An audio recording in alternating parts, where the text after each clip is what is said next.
GearNetwork.com. The following is a presentation of the Gear Radio Network. We'll just fucking start, I guess. What a shitty cold opening this is. I know. So this is a somber one, I suppose. it is a very somber one. We've been off the air a couple of weeks. We just got off. Month.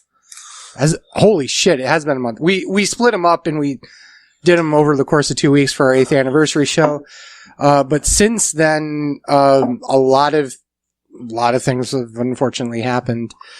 We lost, unfortunately, quite a few members of the wrestling family. We'll talk about it once we're here in the show.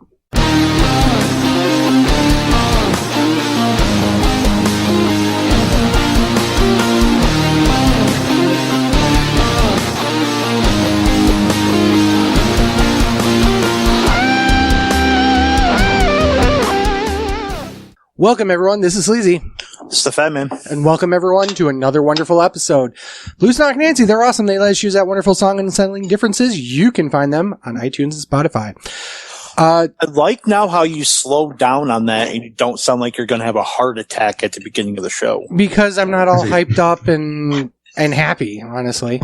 I always love doing these shows, but today's... To say my heart's not completely in it is an understatement. So Ryan's here, the man they call Buckmaster Gotch. Hey, yo. Thank you. And the CDWIL. Return of the Mark. Return of the Mark. It is. Return of the Mark. Chip Willett's You here little today. fucking bitch. Return of the Mark. This is why podcast takes 3 hours. You know that. I have no idea what the hell's going on. I don't know, but I like Chip. it. Welcome, Mark. Hi guys, welcome. Thank you. I don't know what's going on with my fucking. Well, you haven't been on the show so long. How many beer deep are you, Chip?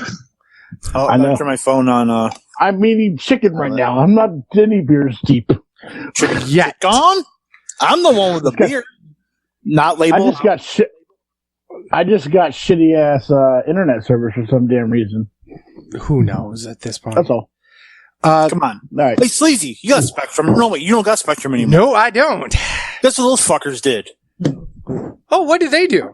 Fucking rose my bill up by $5 because of the Wi-Fi service fee. Oh, Rue your internet. Let's talk about some wrestling. yeah. Let's get this over with. So we lost 4 major members of the wrestling family. 5. Holy shit, 5. What? God damn it. I wouldn't call Zeus a major factor. I'm just saying, not the wrestling anyways. I mean, he was influential. Let's start with Zeus. We lost Zeus. I can't He even. got knocked the fuck out. Yeah. So I'm leaning heavily on Fat Man for these dates because I I'm don't looking have up right now. I don't have any of them. Zeus was most well known for starring in Friday. Do not say that piece of shit movie's name. He's well known for starring in Friday, and he fought Hulk Hogan once or twice. That's his. Yes. That is the upside of his life. December 10th. That was holy shit. That was December 10th? Mm-hmm. That was over 2 weeks ago. God. Wow. First of all, fuck 2020. If we haven't said that enough yet, this show probably will come out after the 1st, but we will be saying fuck 2020 a lot this fucking show, I think. Mm-hmm. Apparently it was due to complications from COVID-19. That's no autopsy has been done yet, but that's the alleged cause. Okay. Then we had Kevin Green, football player, but also known for being in WCW for A Cup of Coffee. Most well known for feuding with Mongo and having probably one of the best matches of Mongo's career. And that's saying a lot. Saying a lot. He died on the 21st. No official cause of death has been released yet. Hopefully it wasn't due to complications from head trauma, like most football players have. Yeah. Especially in that era. Mm-hmm. Yeah, he was with the Steelers, the Rams, Panthers, won a Super Bowl as a coach for the Packers, and he had actually a pretty decent match with a Giant on the pay-per-view, and yeah. The fact that he had a decent match with a Giant and won a Super Bowl does put him in the little special class. Right. It is. I mean, Lawrence Taylor can't say that. Listen, if we're going talking about football players that came in and did a couple of matches and gone, nobody's touching Lawrence Taylor. I disagree, actually. There's one very recent one that has done a pretty good damn job. Which we will cover on the first show. Yeah. Then we have Danny Hodge, who passed Christmas away. Eve. Christmas Eve. I don't know much about that one. That one, I don't know about. He started wrestling in like late 50s, early 60s. Okay. Broke in with like Leroy McGurk and Ed Strangler Lewis. More of like a mid-South person, more of an NWA guy, very influential from Oklahoma. Jim Ross knew him.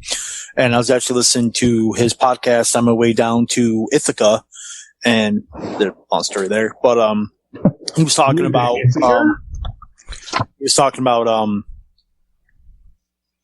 this is kind of funny because it was taped before Danny Hodge died, but about Ole Anderson trying to try Danny Hodge. And Jim Ross said that day only found out how not tough he was. Wow. how tough he was, how tough Ole Anderson was not when he tried to tempt Danny Hodge. Yeah, so Danny was he was an NCAA champion too, and he was a shoot wrestler. We've lost Buck. And then the two big ones, Pat Patterson. Yep. Was December 2nd, actually. I forgot we've been off the air so long, I forgot that we had to talk about him. Pat, to say he was an influential wrestler, for better or worse, is an understatement of the century. I mean, oh my God, yep. First Intercontinental Champion is the one that everyone talks about, but the man... First IC title in that grueling tournament in Rio de Janeiro. That never happened. It was so grueling. So grueling, it never happened. Creator of the Royal Rumble match, right hand man for Vince for all those years. Great mind for the business, and yeah, he's going to be missed. Yeah. And then the one that hit Sleazy and I. And here's the funny thing, we talked about in the last show about that story about how I must have been high or drunk or on pills or something with that Facebook with Brody Lee, which I honestly still don't remember me doing because I would never intentionally sober disrespect Brody Lee. What the hell did you say? He was being Fat Man. Yeah, I was saying that he has, I guess I said something about how he has no knowledge of the wrestling business or something. Serious. Now, Chip, in Fat Man's defense, it was his shoot name. So, and Fat Man is apparently dumb and just didn't put two and two together that he was talking to Brody Lee, Luke Harper. No, like I said, I knew his shoe name. I must have been drunk or so. Yeah. So, but that hit. Now you're forever known as getting fucking worked by Brody Lee. Great. Brody Lee's up in heaven talking about that one fucking fat mark that fuck with him on Facebook. Yeah. To say the least, Brody and John Huber, everyone has a good thing to say about him. I got lucky to meet him once years ago, when he showed up randomly on I think it was a UPW show. I can't even remember when that was. But this was very, very early. I think this was even before I started training at UPW. But the man has been nothing but an asset to the business. Everyone and their brother's been releasing stories about him. Biggie's been going on a tear and releasing stories about his stuff, and you know how after he was done wrestling, Brody wanted to be like an agent and stuff like that. And you know, there are 1.5 million stories about him in Rochester and local and 2CW. He was Brody was the first 2CW champion. In fact, Brody was in the main event of the first Excite show even. So to say he had an influence in this area is an understatement as well.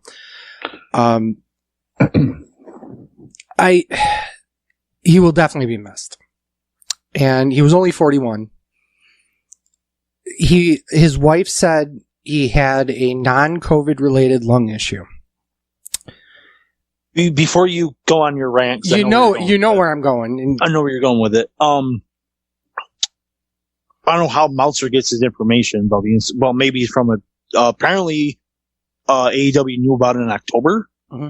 I guess he was like having trouble breathing at home in October, and he's been in the hospital ever since, and no one knew except a few people in AEW. Like Tony Khan knew, obviously, and maybe like his family, obviously, and maybe like 1 or 2 other people. And then they knew that he was going downhill fast. So, and then, like I said, listening to Jim Ross podcast, he was talking about people dying too soon, and this was taped 4 days before he died. So, eerily looking back, I think Jim knew. So, I wouldn't be surprised. Yeah. Like, it's just hindsight being fucking 2020, you know, but. Fuck 2020. But, yeah, it's, now, Sleazy, go off on Mike Johnson. It wasn't Mike Johnson. I thought it was Mike Johnson. It was Bruce Mitchell. Oh, the fucking PW Jackoff. Yeah, PW Torch guy. Oh, that article? Yeah. So, since then, he's deleted the article because he got so much shit for it. But he had written an article 12 hours, 16 hours after it was announced that Brody Lee had passed. And in the article, now keep in mind, Amanda had already said on Instagram, I guess it was, that he died of a non-COVID related lung issue. His wife. Not some writer, not Dave Meltzer. His wife said that. Okay? Not AEW even. His wife. And this motherfucking cunt, and I'm leaving that in there. Okay. This piece of shit has decided to write an article about how his fucking wife is lying about him having COVID, and AEW is lying about COVID for a cover-up so they can continue doing shows. You piece of fucking garbage. Do you even for a second think that you're doing this for any other reason to get clickbait views on your fucking piece of shit website? I almost didn't want to say what website it was just to make sure you didn't get a fucking click, but nobody watches this show, so it's fine. Whatever. Appearance from Swirly. Welcome. You've done this 16 hours after the man is dead. He's not even fucking cold. You need to have some restraint. If you have that thought process, fine. Wait a while for it. God damn it. They just lost their husband. They just lost the father of their kids. Are you fucking that much of an idiot to even say something like that? And obviously he was. And this motherfucker sits on Twitter and defends it for a good day and a half before finally he just falls off the internet.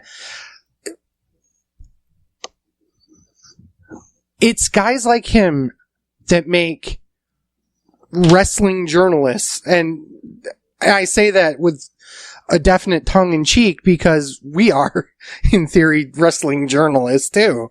But at least we're not. We're fucking marks that talk about the business. Okay, let's be honest. You know, just because we're in the business doesn't mean we're not marks talking about the business. I'm not in the business. Some of us are. Okay, You're the only one, Chip. yeah. So That hasn't some sort of been in the business. I was going to say, because technically I'm not in the business right now. I'm retired. yeah. But the point We know you're retarded. That's your gimmick. that is No. always former. Now. Oh, wait, what?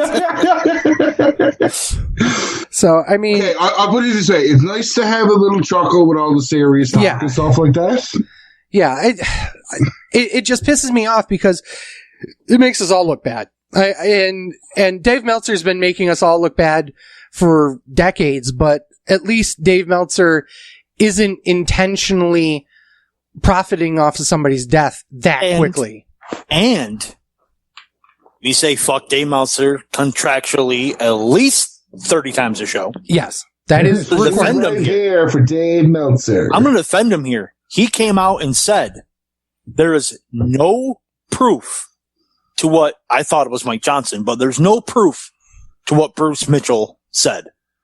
None. So, like, okay. He said that what he heard was like I said, in October, they found out he's had lung issues. He got tested every day in AEW. They all came back negative. He got tested in the hospital. They all came back negative. The point I want to make out of that is that even though they were tested negative, that they could still be positive, or they still Right. could have Yeah. have COVID. But the problem is those constant tests means that there's less and less and less of a chance that they're actually a false negative, because the more times you do it, the more likelihood that the false negative stops happening because the virus load goes up in the body. So to sit there and say that Brody had, a false negative and obviously he was dying of COVID and blah, blah, blah is such bullshit. And to sit there and jump to that conclusion. And like I said, 16 hours after the man fucking died, the day after fucking Christmas, you motherfucker. It pisses me off. It was in poor taste. Extremely. Poor taste is an understatement of the fucking century, man. I'm trying to be nice. I'm not.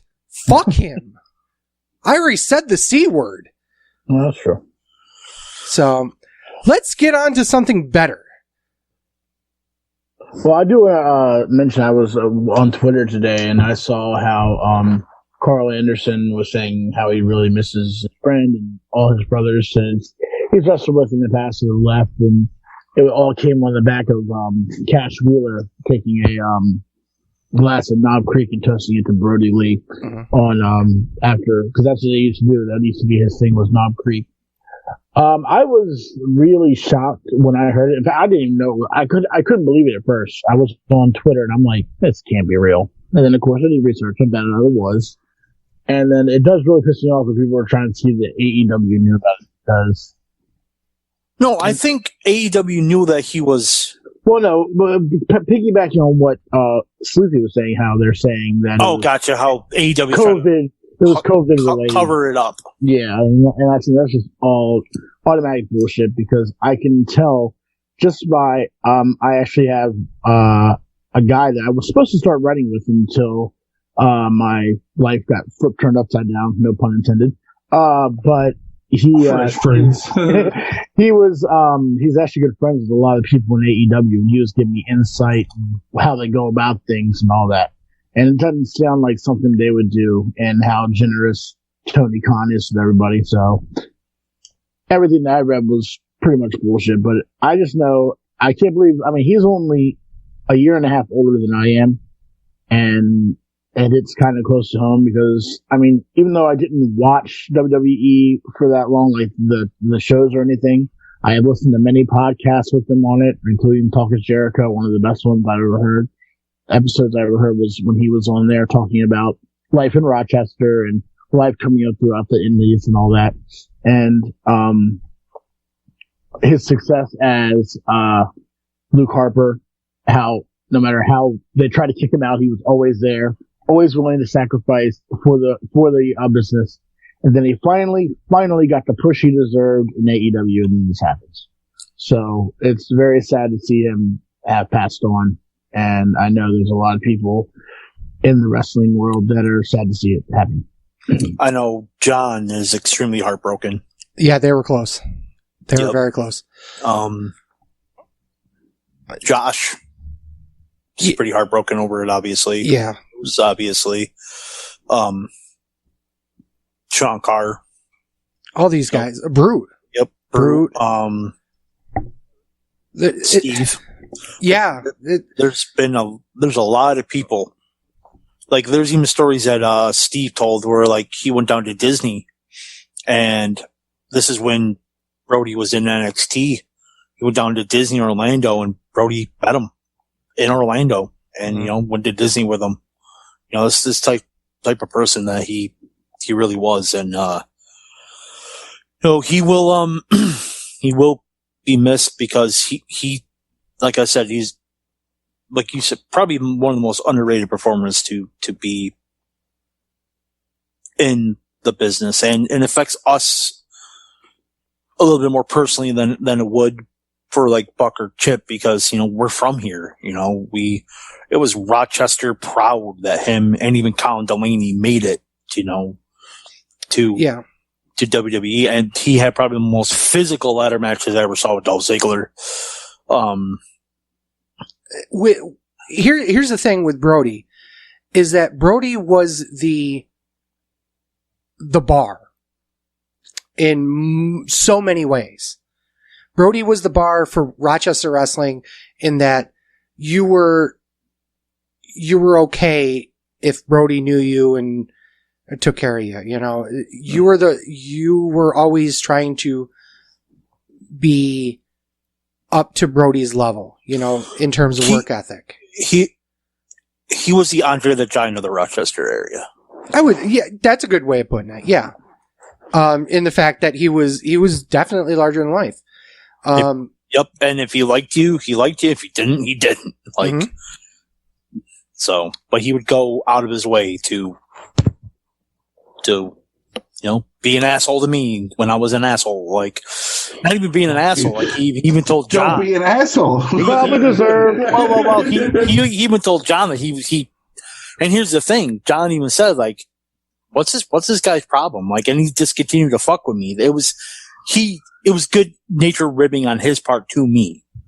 Yeah. So, like, it wasn't like he was offended by it. He just wanted to fuck with me. And when I was fucking with him, not intentionally fucking with him, but at the end of the day, you got a good story out of it. Yeah. So an unintentional good story, but a good story nonetheless. I feel like that one time I was fucking probably high on pain pills from I'm pretty sure it's because I had to fucking get teeth pulled and I needed to be on pain medication. I'm pretty sure that's what it was. And I probably fucking didn't sleep for 4 days and just saw that and just fucking went off. But, but he will be missed, and especially around here, and it'll get better with time, but he'll never be forgotten. Absolutely. I think I've told this story multiple times on the show. But when I first started training at the dojo, up in the rafters was a pair of Brody's shoes. And that was our mark. And sorry for exposing the business, whatever. But when we were training to do flip bumps, you're supposed to, look up and then come down. And Brody's shoes was the mark to look up to before you did the flip. If you didn't see the shoes, you weren't looking up high enough. Exactly. So it was actually a really cool, mini thing like that. But from that, you could also extrapolate, oh my God, you were looking up to Brody and blah, blah, blah, blah, blah. But in the reality of it, it's just a nice moment to think, somebody before us made it. We could be there too if we worked hard enough. And my God, that man worked so hard to try and get to where he was. So let's get on some better topics like Pay-per-views.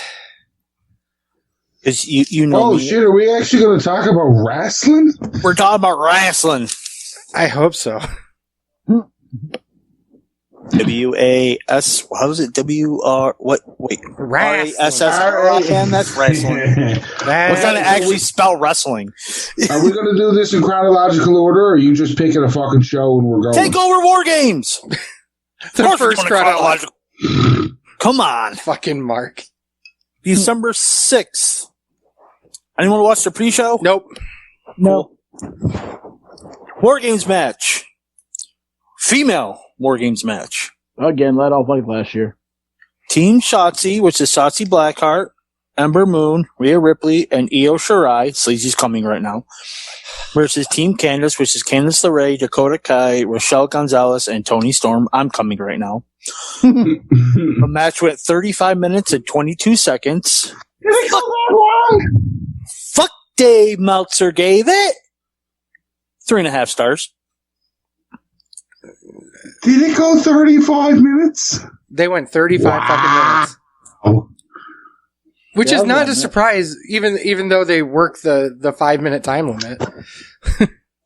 Yeah, It was not on Titan time. It was real time. What It the was hell? real time. Sleazy, you're the women's wrestling enthusiast. I was not a fan of it. Of course, because the Asian lost. I think it was a great allegory of Io putting herself in a trash can and flinging herself off into the women's division. That was crazy. funny. That was funny. stupid comment. Was that her proving that the rest of NXT women's division is trash? Well, the Asian wrestlers in the female division are trash. At least in NXT.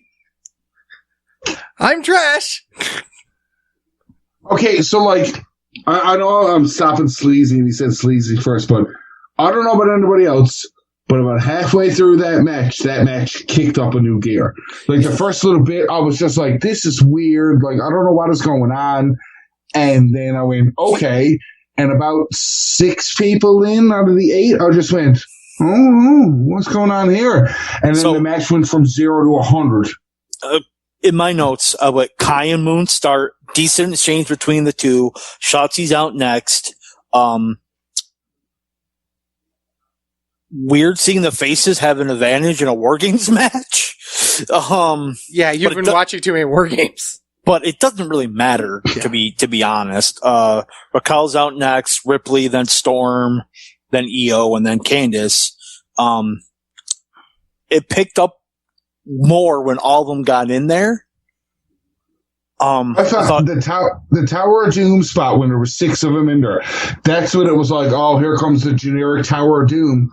Oh wait, they did 2 different things.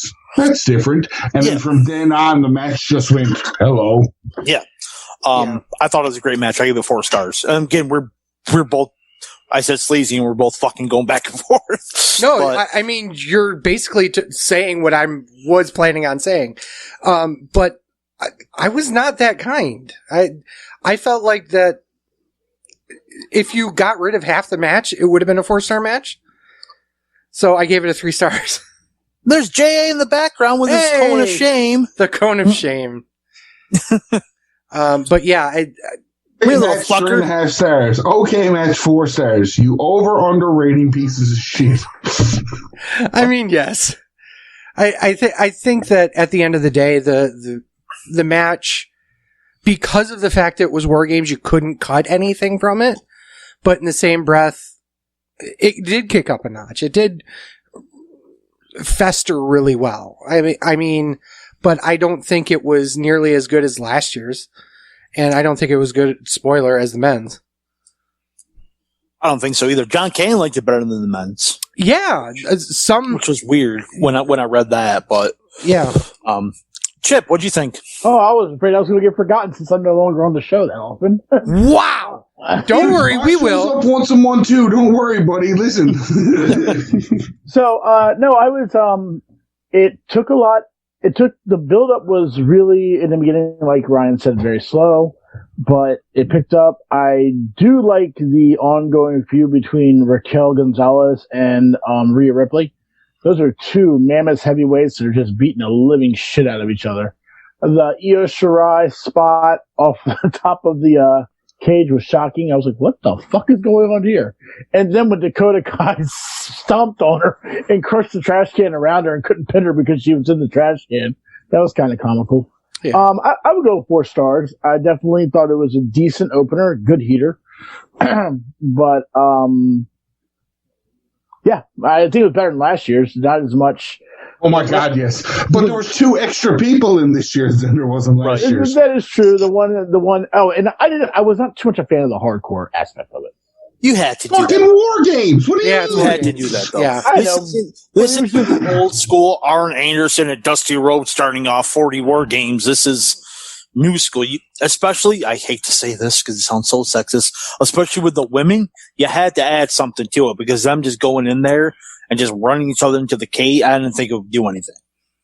So, I think I like the adding, and and I forgot about this, I liked how they cut EO out for a little bit. It stayed true to the old War Games heel Where the advantage. heels had the advantage, yeah. Mhm. It was a flop, but it was a good way of doing it. So Yep. If anything, Candice LeRae's undefeated in NXT War Games matches. so Yeah, was Adam Cole. and she got hurt in this match too. So, not the only person to hurt an arm in the War Games that night. Is that? I was going to say that's a segue into the next match, but you said War Games, so it's not the direct match. Chip, what'd you rate it if you gave it anything? I said 4. I said 4. Oh, did he? Okay. He Pay attention. he pulled the Horseman out. So we all Yeah, said fat man, stars. pay attention to your own fucking product. We're filming this shit, and you couldn't remember what he said 35 seconds ago. Hey, I'm trying to get the attention of the cat I just spent $5 fucking grand on, and he's like, "Fuck off, motherfucker." It's the Bud Light. I didn't open it yet. What? I haven't even opened it yet. Hey! Did they pay you for that? If not, I'm that drinking is the a Evan generic. Williams eggnog. Did they Did they pay you for that? He's drinking generic beer and generic eggnog. I'm talking generic eggnog. Evan Women's had Williams a, is generic egg. You know what you're talking about. the women had a Beer's great generic. match, but it took halfway through to get the match to be any good. Next. Yeah, pretty much. Tommaso Ciampa versus Timothy Thatcher. Match went 16 minutes and 46 seconds. Fuck Dave Meltzer gave it 3 3/4. At fucking Mark. Start Yeah. with Chip so we don't forget him this time. I didn't forget him. I said it. Yeah, he didn't forget me. I was impressed. He doesn't have that short-term memory. I do. Where am I?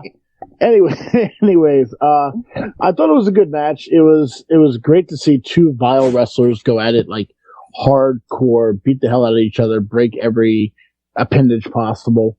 The right guy won. It sets up a good feud between Tommaso Ciampa and Larkin. But it's just, I don't know if I can give it 4 stars. I have to give it 3.5. Huh? I mean, okay. Well, I mean, following the match that we just saw, it just wasn't as. That was the point. Yeah, it was a I know cool how they book it and all. I'm just saying, I think they could have done a little more with it. you're going to see this a lot with Timothy Thatcher matches, is that they're going to be put in the cooldown spots because they're definitely a different breed of wrestling. They're British style. Yeah. British And- style physical matches. And there's nothing wrong with that, but by intent, they really don't have that much. I don't want to say they don't have that much heat, but they definitely don't have the super spots in them. So they're going to kind of get slotted into like the second match and the match before the main to cool down the audience a little bit. But the problem with doing that is that it doesn't do a good job of giving them a true expose of why it's so good.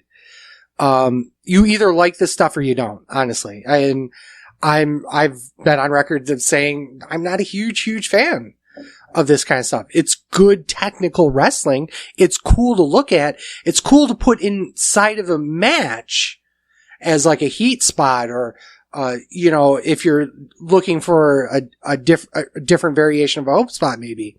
But as a full-on match like that, it doesn't really work as well as I'd think. At least not in the American audience. That being said, I gave it 3 stars. It was, like I said, it was a decent British match, just not something I'm a huge fan of. Sleazy star rating. Match was shit. 4 stars. Right? This is why I hate your stupid. No, I said 3 stars for the last one. He's like, the match was decent. 3 stars. 3 stars is a good match, Sleazy. The match was average 4 1/3 star. Like, go to fuck, boss. Like, First of all, it's Match was good. 4.72 3 stars. stars. right for a house show, 3.5. Like, go to We'll fuck. get to that when we talk to ROH. Holy shit, yes. I gave it 3 stars also. I thought the match was good. You fucking bitch about my shit. No, you say decent 3 stars. I said it's decent. a good match, 3 stars. It was better than an average match, but barely. So it's a decent match. You're a fucking piece of shit. I swear to God, I'm gonna punch you in the ovary. A good match is 3.5 stars. It shows. I really want my free merch to be I stepped on a Lego because of my catchphrase, but I kind of want you underrating piece of shit. I want to do that shirt. It's But- actually available, folks. Thank you for that wonderful push.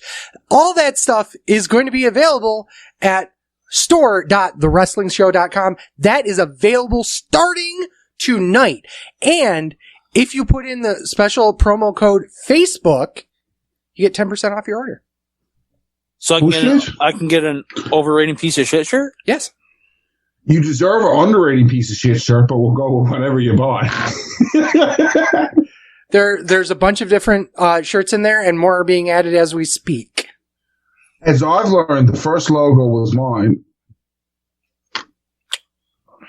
And it only took you a whole show with me wearing it before you fucking figured it out. Sorry, I enjoy marijuana and it affects the fucking memory. What do you want me to do?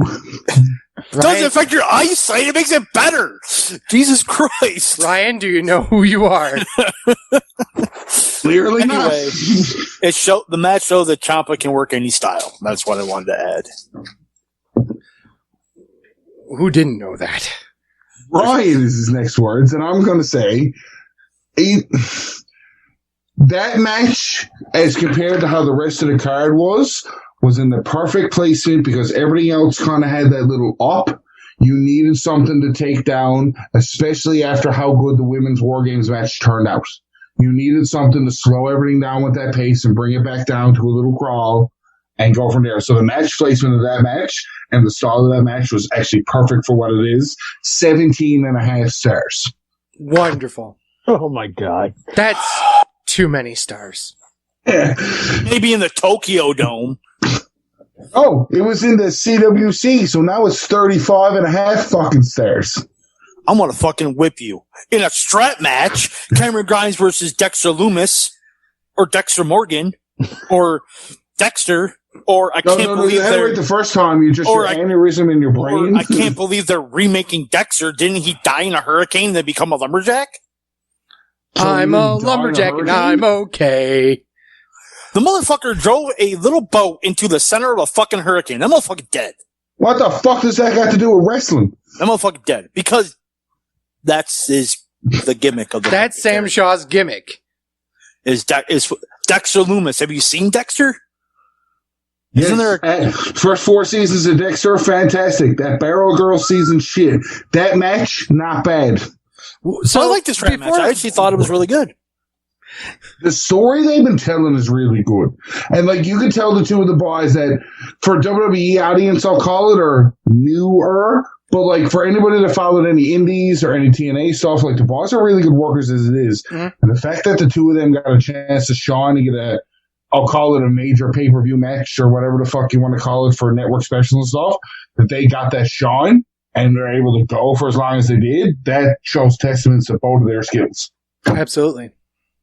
Yeah, it was way better than their fucking stupid ass Halloween Havoc fucking cinematic that was so bad. That was garbage ridiculous. shit. But no, this Listen, actual match, we're I not give going it. to talk about cinematic matches. You got to look at them in a different light and a different eye. And if you're not going to do it, just don't fucking watch them. You jaded bitter fuck.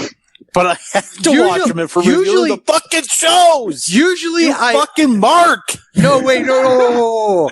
Usually I agree with Ryan on this. Not with that one. Fuck that match. he can go suck a dick. And Because zombies only go after one fucking person. thank you. Yeah. Well, then they're still Fucking summoned by Michonne in The a Walking serial Dead killer. proves- Michonne in The Walking Dead proves zombies will only have to go over one person if you strategically do it. And I'm not finished. Did not strategically do it! He's going to have to cut that comment out of the whole podcast. Yep. Anyway, 3.5 stars. I thought the match was really good. Chip! I wanted to get into it, but I was so like when I turned on and I saw it, I was just like, "Don't tell me this is going to be just like Halloween Havoc." It was better than Halloween Havoc. It was a good story told. I didn't like.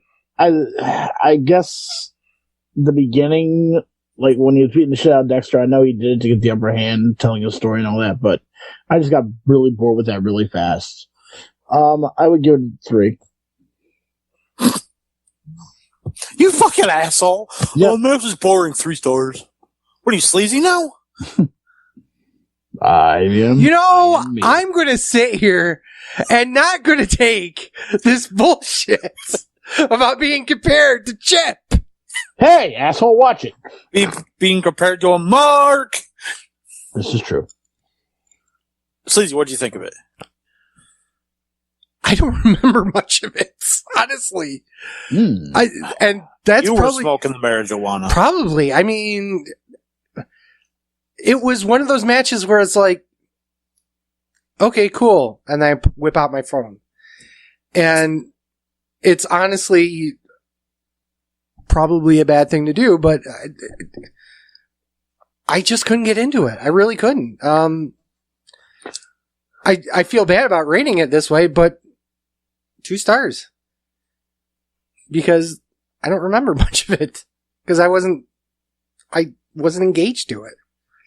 Now for Sleazy's favorite match type, triple threat match for the NXT North American title.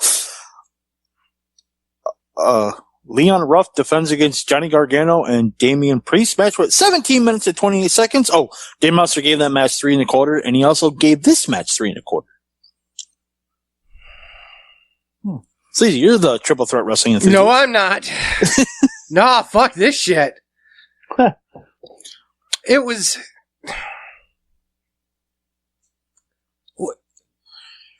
For a triple threat match, it wasn't terrible. That's it. The booking of that triple threat match was great. Well, I liked the angle going into it, but I don't know. It just... Even how they booked Leon Ruff to leave the match and come back was really good. Yeah. And even Damian Priest's little things he did with Leon Ruff was really good. Like, You can tell that... personally, I think that Damian Priest is an absolute star. And within... Okay, here's the thing. When he was in ROH as Punishment Martinez, could you say that? Absolutely yes, not. 100%. Mm-mm. I don't think so. No. Oh, shit, No, but the reason he went to WWE because WWE tried to replace him with Baron Corbin and realized they couldn't replace Punisher Martinez unless they had Punisher Martinez. And then they got him and went, well, I guess you're shaving your head, Corbin, and you're being a stooge. Like, Punisher Martinez, you could see it written in the stars in Ring of Honor that he was going to be big. And now he's in NXT, and the only reason he's not on the main roster is because they got nothing to do with him yet. I would agree with the second half of your statement. I think that in Ring of Honor, he was a diamond in the rough. I believe that he needed some polishing, and I think NXT gave that to him. I agree. That's why he looks so familiar to me. I didn't even realize that. Yeah, that's Punishment Martinez. Did you know that Cameron Grimes is Trevor Lee? Yes, I did know that. But I didn't. My fiance and her daughter, they went and saw a couple shows when they were up in. Well, I'm up in PA now. When they were over in New York or no Lancaster, and that's actually where he's from, and or where he got a lot of his notoriety. And I didn't realize it until you just mentioned it. I'm like, oh shit, that is Punisher Martinez. That's cool. You learn something new every day. Well, what do you think of the match? I was like, well, might as well talk now since I thought it was an okay match. I knew that it was going to be Actually, I thought it was kind of fast that what's his name returned. Oh god damn it, Leon Ruff. no, Oh, it's me, Austin. not Austin Theory. No, god damn it. It was me all along. Oh no, the guy just came back for a shoulder injury. I cannot remember his name. Oh, Sure. Karrion Kross. Thank you, Karrion Kross. Yeah. I thought it was, when I heard the TikTok, I knew exactly what was going to do, and it's going to start an angle between him and Damian Priest, but I didn't realize that he had healed so fast, because it wasn't that long ago that he got shoulder surgery. But you knew he'd be coming back for his title. Oh, Yeah, most of the time with injuries and stuff too, they try to play it up as this big fucking thing, but it never is. Like, that's the worst part about it. Oh, this guy's going, he's injured, and he's leaving. We're going to strip the belt off him. But you had the fucking belt on Lesnar for a year and a half, maybe, and he defended the title within like 90 days of each. Don't tell me you're going to pull the fucking belt on Karrion Kross because he can't defend it in 30 days. That's fucking stupid. they use that rule whenever they want. But what did that had to do with how the match went? Well, I told you, I mean, it was just a setup for the return of Karrion Kross. The match was good, but it didn't blow me away. Huh? Okay, sure. What a fucking mark. You know, Ryan. shut up, asshole. Ryan. I enjoyed it, but like I said, I enjoyed the story that match told anyways. Like, the storylines are pretty cool. I really enjoy everything after the fact that Leon Ruff has been getting wins and like that shock thing. It's basically a new dark Mikey Whipwreck. But it's more of a... I knew you were going to pop for that. But it's more of a... Leon Ruff is really good anyways, and to throw him in with two hands like Gargano, who's fucking fantastic at what he does, Oh, yeah. and Damian Priest, who just keeps getting better. Like, it was the perfect little storyline to throw him in, because in a year or 2 years, when you're like Leon Ruff, you're going to be like, I know that guy. I remember him from blah, blah, blah, blah. But this was the perfect introduction for him. Here's a title win. Anything can happen in NXT. Yeah, you lost it a little bit later, but your name is now established with these guys that you can go. Right. Fuck all y'all hoes. The match was 4 stars. Great triple threat match. You overrating Fuck you piece of guys, shit. you like that match. My liking is better.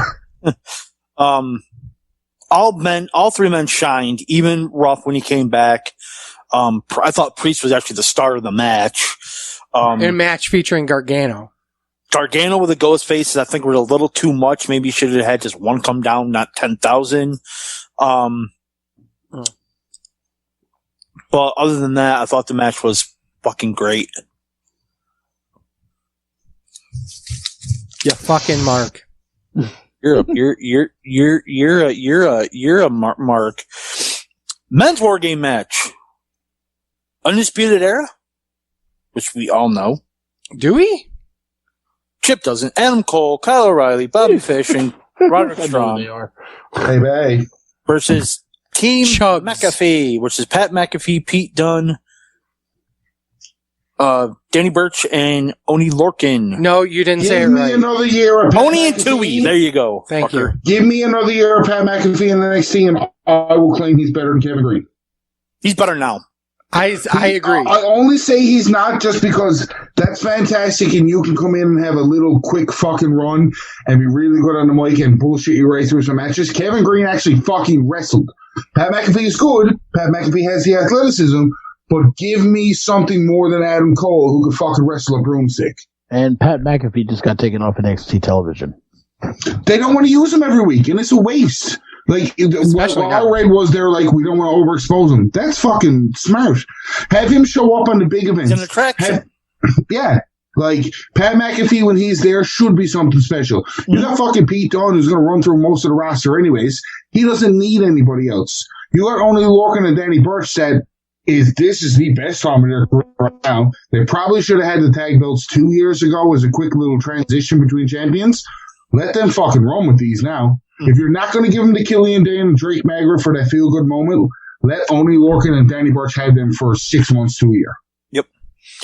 They are the revival of this generation's NXT. So in about 2 years, they're going to start beef with the Young Bucks, leave, and go to AEW. Oh no, they will start beef with Top Flight because we need to have a new fucking stupid Young Bucks. Yeah, there you go. There you go. I mean, go ahead. Sorry. So, fuck Dave Meltzer rated the match. The match went 45 minutes and a second.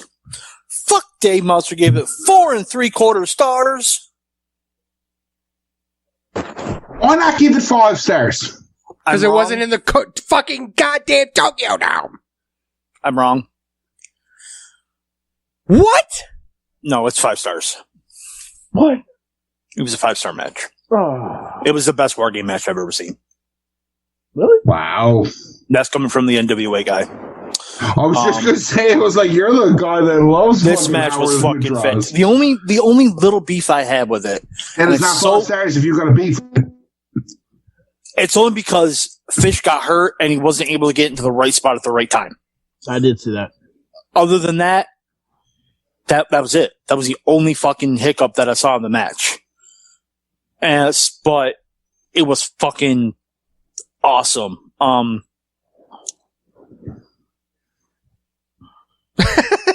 Fat Man's I'm looking at my speechless. notes. He can't say it. The bitter end on the fucking chair was sick as fuck. Yeah. That was crazy. Yes, it was. And I'm trying to look at my notes, see what I didn't fucking write or didn't say. But man, Let me throw this out for you. Has this been the first time that you've given 5 stars to a match featuring a celebrity? Oh my God. and it's the second 5-star match I've gone out all year. He's clearly never watched John Cena and Kevin Federer. I couldn't even get it out of my mouth. I dare Is say that the only thing you weren't able to get out of your mouth? wow. I dare say this was the highest rated match that Fuck Dave Meltzer has given that featured a celebrity as well. Are you sure At Dave 4 Meltzer gave this 5 stars? No, Yeah, 4 because 3/4. 4 3/4. This is a 5-star match. I watched a video the other day, and it was every 5-star match of 2020.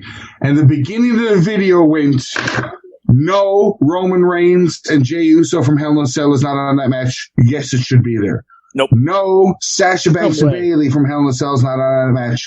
Yes, it should be there. Nope. And when we do the shitty, you're wrong. Yes, it should be. But when we do the shitty awards, that Royal Rumble match from this year, not on that match, should have been on that list Not of a 5-star 5-star match. matches. Not a 5-star match. Yeah, but you're bitter and fucking. If it's not an hour long with 2 guys being fucking useless, you're not going to understand the 5-star match. It's not a 5-star match. That Royal Rumble match, when we deal with the shitties, we'll go into it I can't more, wait to was deal a with the 5-star shitties this match. year. I am really excited. So, spoiler, you guys, the next show that we're doing is the Shitties, aka the Wrestling Show Awards.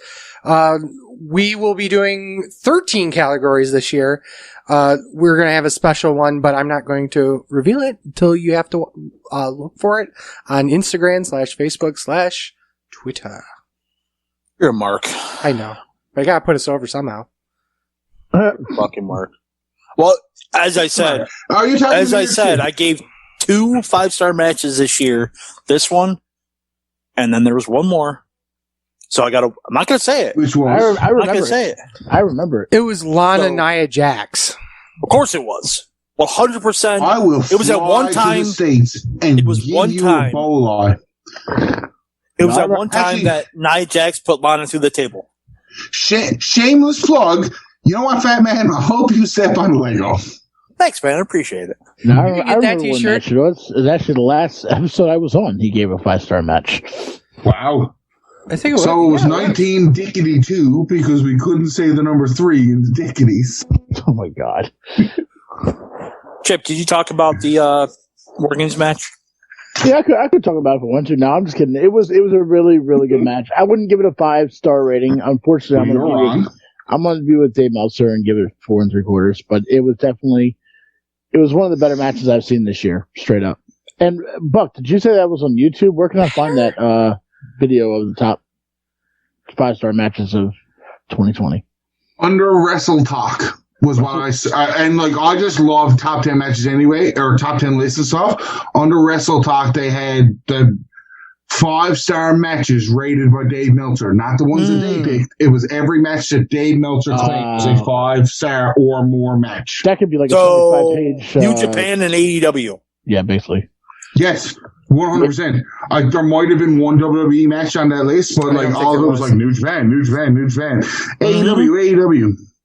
There were And only NXT? 2 in AEW, I think, this year.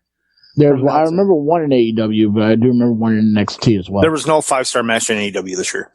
According to Meltzer. You called one. You called it.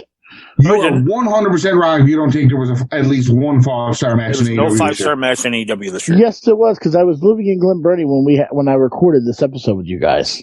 Now, you just said there's no 5-star match, and you're the one that said there was a 5-star match there, tithead.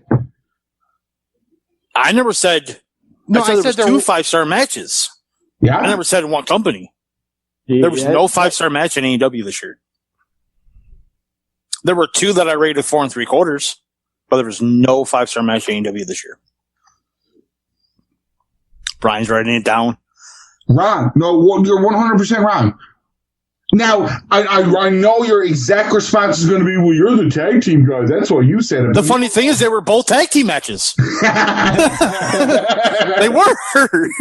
The 2 matches I rated, the one from Revolution, Omega and Page versus Young Bucks. And then 5 stars. Because anything over 5 stars is Dave Meltzer being a piece of shit, but that was a 5-star match. It was not.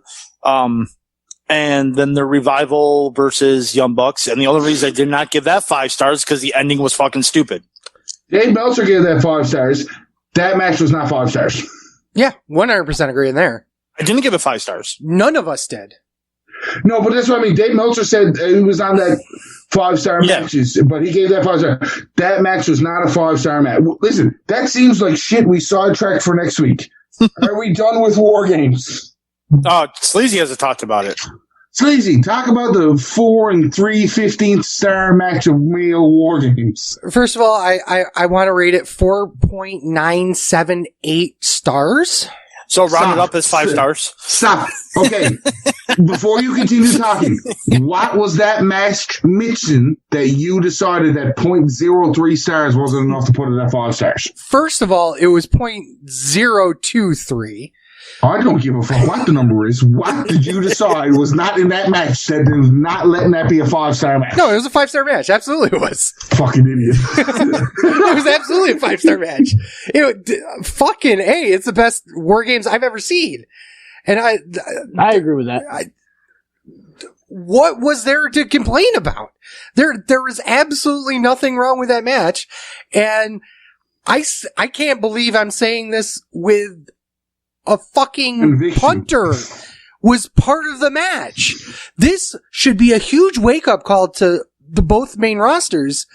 If you are sitting here with Pat McAfee doing a better job than half of the main roster, who said that? CM Punk. Thank you. He's absolutely right on that. 100% right on that. They should be ashamed because at the end of the day, one of the main problems with the main roster is that they're stuck having that battle with Vince.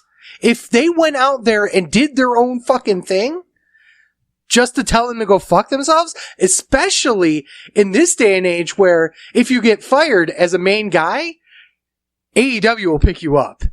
Yeah, and make you a mid-card fucking cult leader. Which was better, I might add, than what he was doing then. Okay, so my problem with all of this is what you're saying is, yeah, I get Pat McAfee has been doing fantastic, but people like yourself, people like CM Punk gotta look at it. When he had his match with Adam Cole, he was forced to work. Putting him in a War Games match, as much as I like Pat McAfee, they did everything they could to hide any single flaw that kid had. So, like, but it's hard to range it. But that's what they should have been doing. They should be doing that. Not after his match with Adam Cole. No, he had one match. One single match. Fantastic match. And it was a really good match. But what I'm saying is, after only one match, you think he's going to go out there and carry a match? No. That was absolutely the right decision to do. And the match was better for it. Additionally, he should have did the EORI spot. you can. That would have been awesome. Here's the thing: is that while yes, from a performance standpoint, yeah, he's green. He's green as fuck. But you don't just I mean, it's one thing to get. Keep going. I gotta pee. Get you into the groove of promos and stuff, but promos are not something you can quickly learn. You know what I mean? You can't go out into a WWE ring and immediately throw a microphone in a lot of these guys' faces and expect them to spin gold. And Pat McAfee has. Yes, but Pat McAfee's been doing his own. If you're looking at it that way, Pat McAfee's been doing a podcast forever and all that shit. Like, he's used to talking. When he got on NXT TV and started talking, he already knew what to fucking do. It was, he did that match against Cole. Everybody was blown away. Sort of like, let's do a second one with him. They put him in War Games. I personally don't think they needed to protect Pat McAfee the way they did. He could have did a lot more and looked like more credible of a wrestler. I've been working on a podcast for 8 fucking years. Outside of how long we go, our podcasts are great. I don't know what you're talking about. Where am I in the wrestling business? You know what I mean? You're in a good position in doing podcasts. Exactly. Again, like you've done podcasts so much. The only thing outside the podcast is just we go really long because we get tangible. You put Pat McAfee in that War Games match and let him actually. You put him in early and have him take a big bump and he's gone for most of it. That's fine. But you can put Pat McAfee in after that Adam Cole match and he can fucking hold his own. I'm not saying he can't. I'm making the point of that this guy is better than, or working better than most of the rosters are. But that's what my complaint. He wasn't working better than most of the roster. They protected the fuck out of him. Dude, I could have a match against you and we could have a 4-on-4 and we could protect the absolute fuck out of you and you could do 3 moves and everybody would be like, that guy was great. He did 3 fucking moves. You don't need to protect Pat McAfee is what I'm looking at. He could have did a lot more. You could have put him in third instead of last. And Pat McAfee understands how to sell. Pat McAfee understands how to tell a story. And you could have got away with it instead of putting him in last and limited whatever the fuck he did. I agree with you. You're making my point for me. Believe it or not. That's good then. You're literally making my point for me. Is the fact that Pat McAfee, don't even think about what they did with him in this match in terms of protected him. I'm saying that he's good enough that he doesn't need to be protected, but that should be a shot against everybody else in that locker room by saying you should be at least at that level being here for 5 or 6 years. And there are guys on that roster that have been in NXT for 3, 4, 5, 6 years. There have been guys on the main roster that have been here for 5, 10 years that aren't working as good as Pat fucking McAfee. Who's that guy? I was going to say Dolph Ziggler. What? Yeah. No. I'm down. Yes. I'm down. No. Put your dick back in your pants is okay. That's my point. You're going to tell me that Dolph Ziggler is working harder than Pat McAfee right now. He's phoning it in more than Nakamura is. Now, to be fair, Dolph Ziggler might be phoning it in. He's still 15 fucking degrees ahead of Pat McAfee when he phones it in. Randy Orton is a perfect example. He phoned that shit in for years until you give him a good storyline, and then Orton goes, I'm gonna burn the Fiend fucking live. Let's go. Hey, fuck it. Let's do murder. Hey, what? What are we going to spoil TLC? Yet. We've been talking about War Games too long. Let's go right into fucking TLC if it's the next show. Wrong. ROH Final Battle, bitch. I knew I was wrong. I was just trying to fucking speed the process along. Well, everyone agrees that War Games was great. Yeah. Once again, NXT showed off a perfect fucking show. And I use perfect in terms of it was nice from start to finish. The build was really good. NXT is never disappointed on their big shows. Their shittiest match is still better than, spoiler, what I think this next show is going to be. Yeah. So Chip didn't watch it.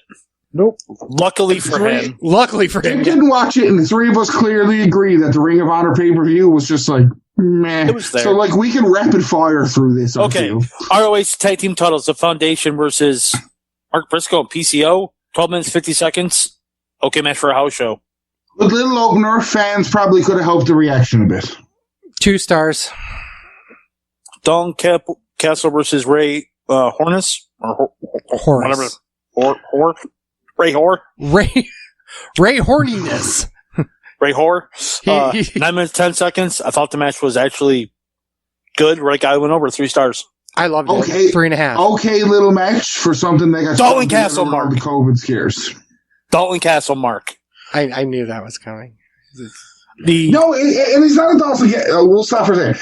That was a good little match for something that really got thrown together quickly with all the fuck ups that they had. With That's true. I agree. I thought it was a good match. 3 Because stars. it was Sleazy's like 9,000 Shitty match. stars. well, who was it? It was it was supposed to be a 6-man, right? Yes, and the new Mexicools couldn't show up, and then Shane Taylor and the boss are like, we don't want a tag title like this, we'll fight him next time. Fuck off, take your fucking belt and then make it even a better angle. But I digress, good little filler match. The OGK, I'm assuming that's the original Kingdom, versus the Righteous. 16 minutes, 19 seconds, 2 stars. The fucking match I thought did not do it for me. It went way too long. The Righteous one should have won if they were going to get their heat back at the end anyway. So it makes no sense. It was a feel-good moment for Bennett to be back in Ring of Honor, but the reality was,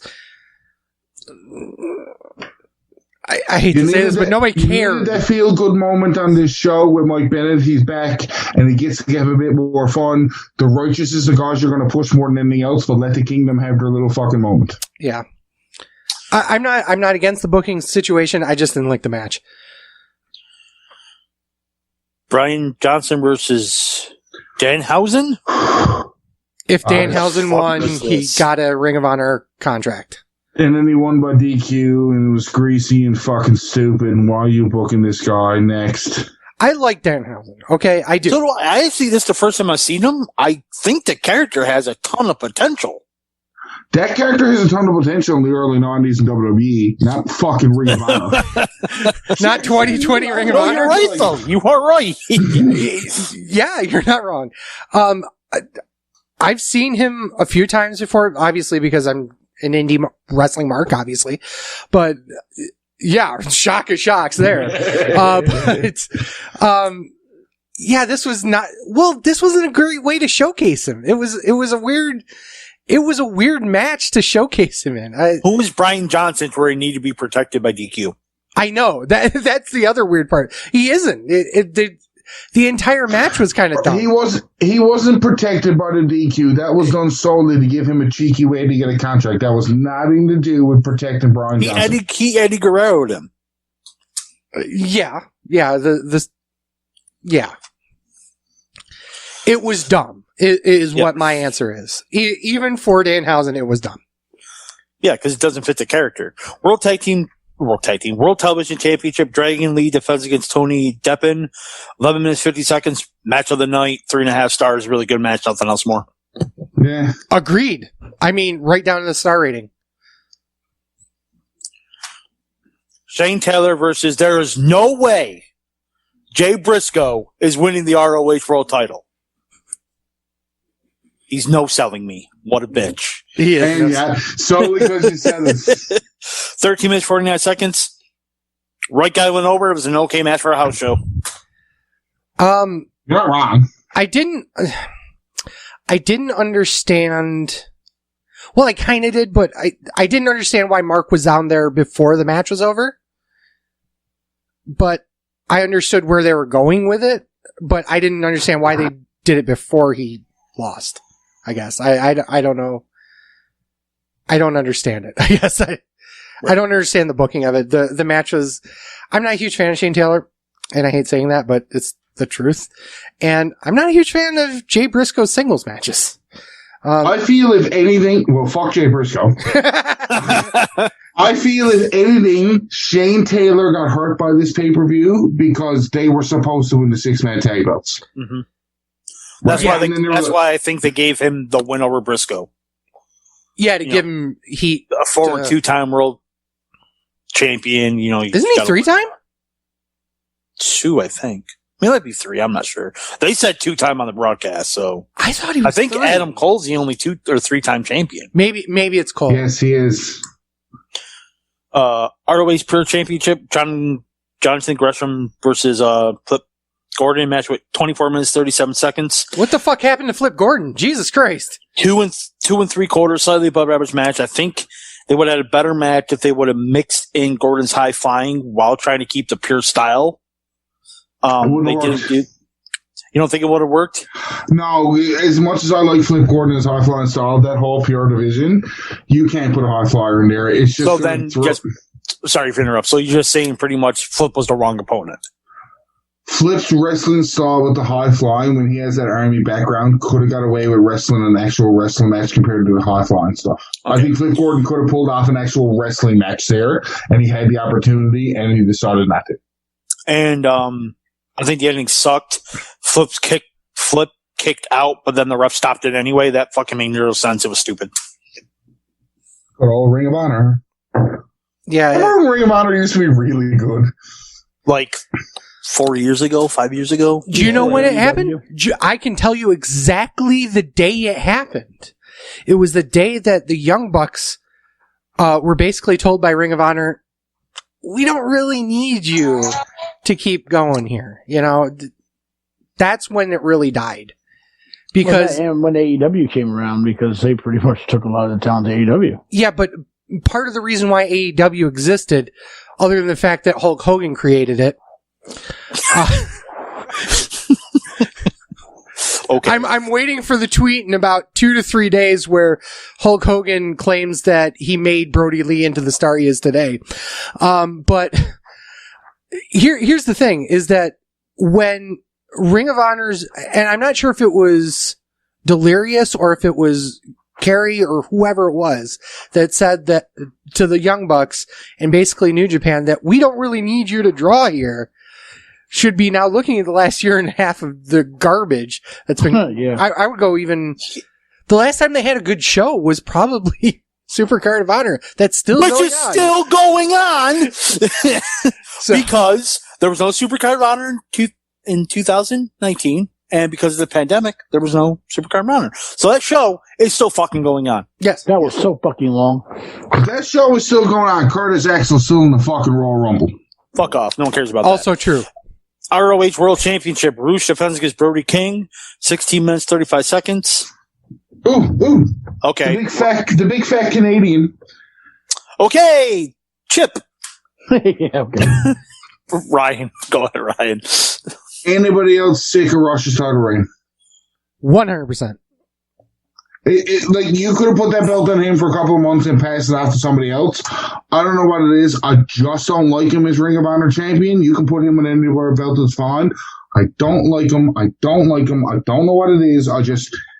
He's not a fucking Ring of Honor world champion to me. And I've been watching Ring of Honor a long time from the beginning. I just don't think Rush fits the stereotypical Ring of Honor champion. When you He's an look at MCW champion, that's why. It was a 2-star match. So the commentators talked about them using weapons, or else they'll get DQ'd. Immediately after that, they start using weapons. It this is a didn't. TNA show. It Yeah. did not feel like a main event to a pay-per-view. Not at all. It felt like a main event to one of their TV shows. Yeah. Well, I mean, it was a glorified fucking TV show that you paid $30 for. I watch Girls Gone Wild and be 17 times more satisfied. Only 17. Well, I mean, like, I eventually got to run out of cum. Just wait a day. Jesus. No? I don't think you've known me for 7 years. Pause. Zoom, zoom, zoom. Fast forward, rewind, pause. I need to have a VCR that has the little dial to go back and forth. God, you turn with one hand, you jerk with the other. It was fantastic. It was like turn, jerk, turn, jerk, turn, jerk. Ooh.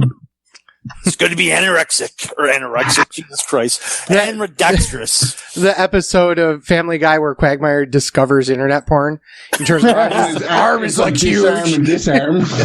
His arm's fucking huge. So overall, it was an okay show for a house show. Hey! I need to talk about the main event here. Talk about the main Are event. you going to say anything different than we said? Probably not. I want to make a point about Roosh as a world champion. Right. Who Roosh? It's Roosh. Boys, R-U-S-H spells what? Not Roosh. Rush. It's Rouge.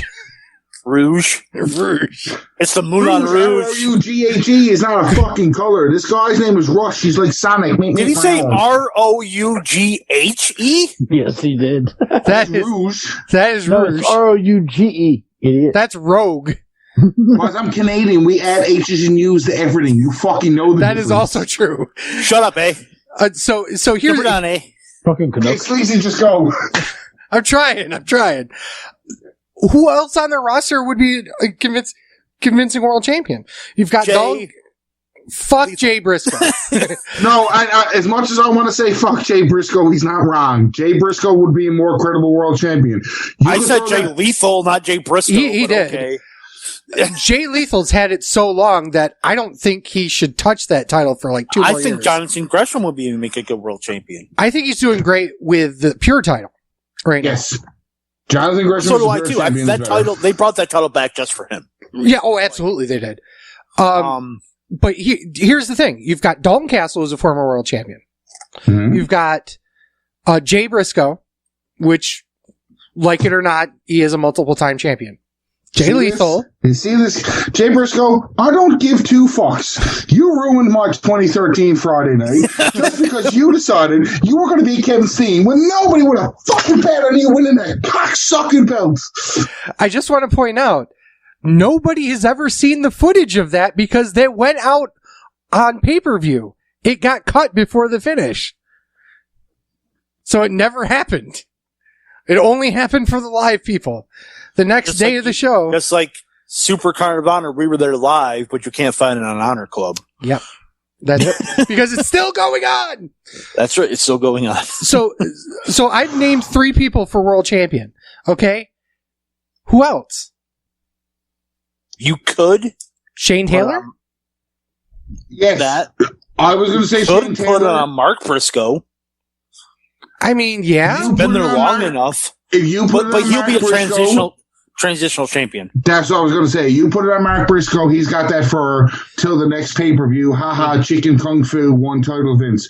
Yeah. To be fair, because they've done it already, you could have put that belt on EC3 and nobody would have added an eyelash. I would agree with EC3 is that. out yeah, EC3 is a good choice if he was not with COVID.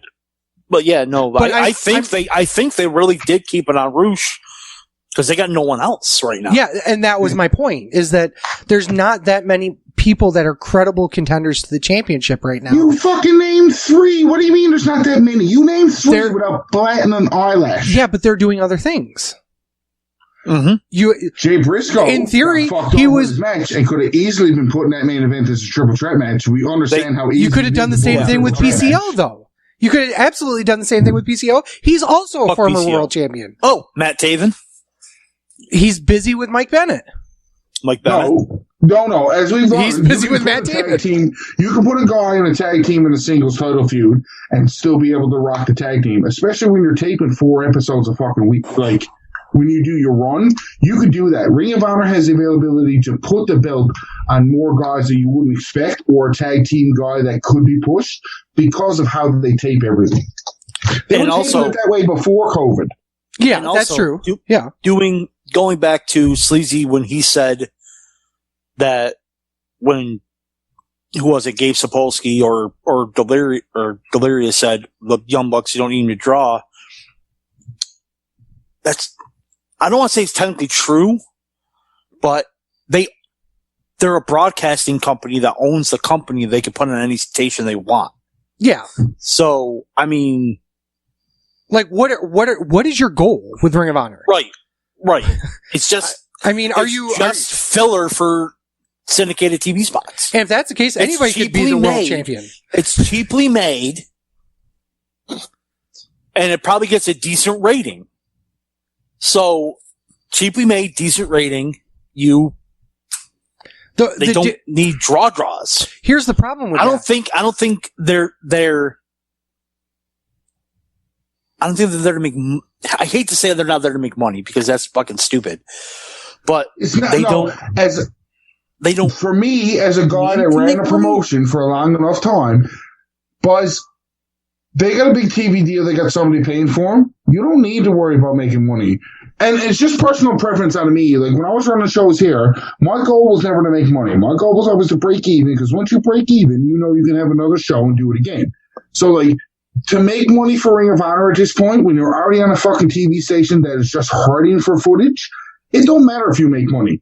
Right. They're still going to run you anyways. That's kind of my point. Like, then it goes back like to. it's, Well, here's the thing. Then it goes back to the original reason why we said this. Who shouldn't be a Ring of Honor world champion then? Just pass the belt around to everyone. Go in the back. Delirious your will have mom. 300.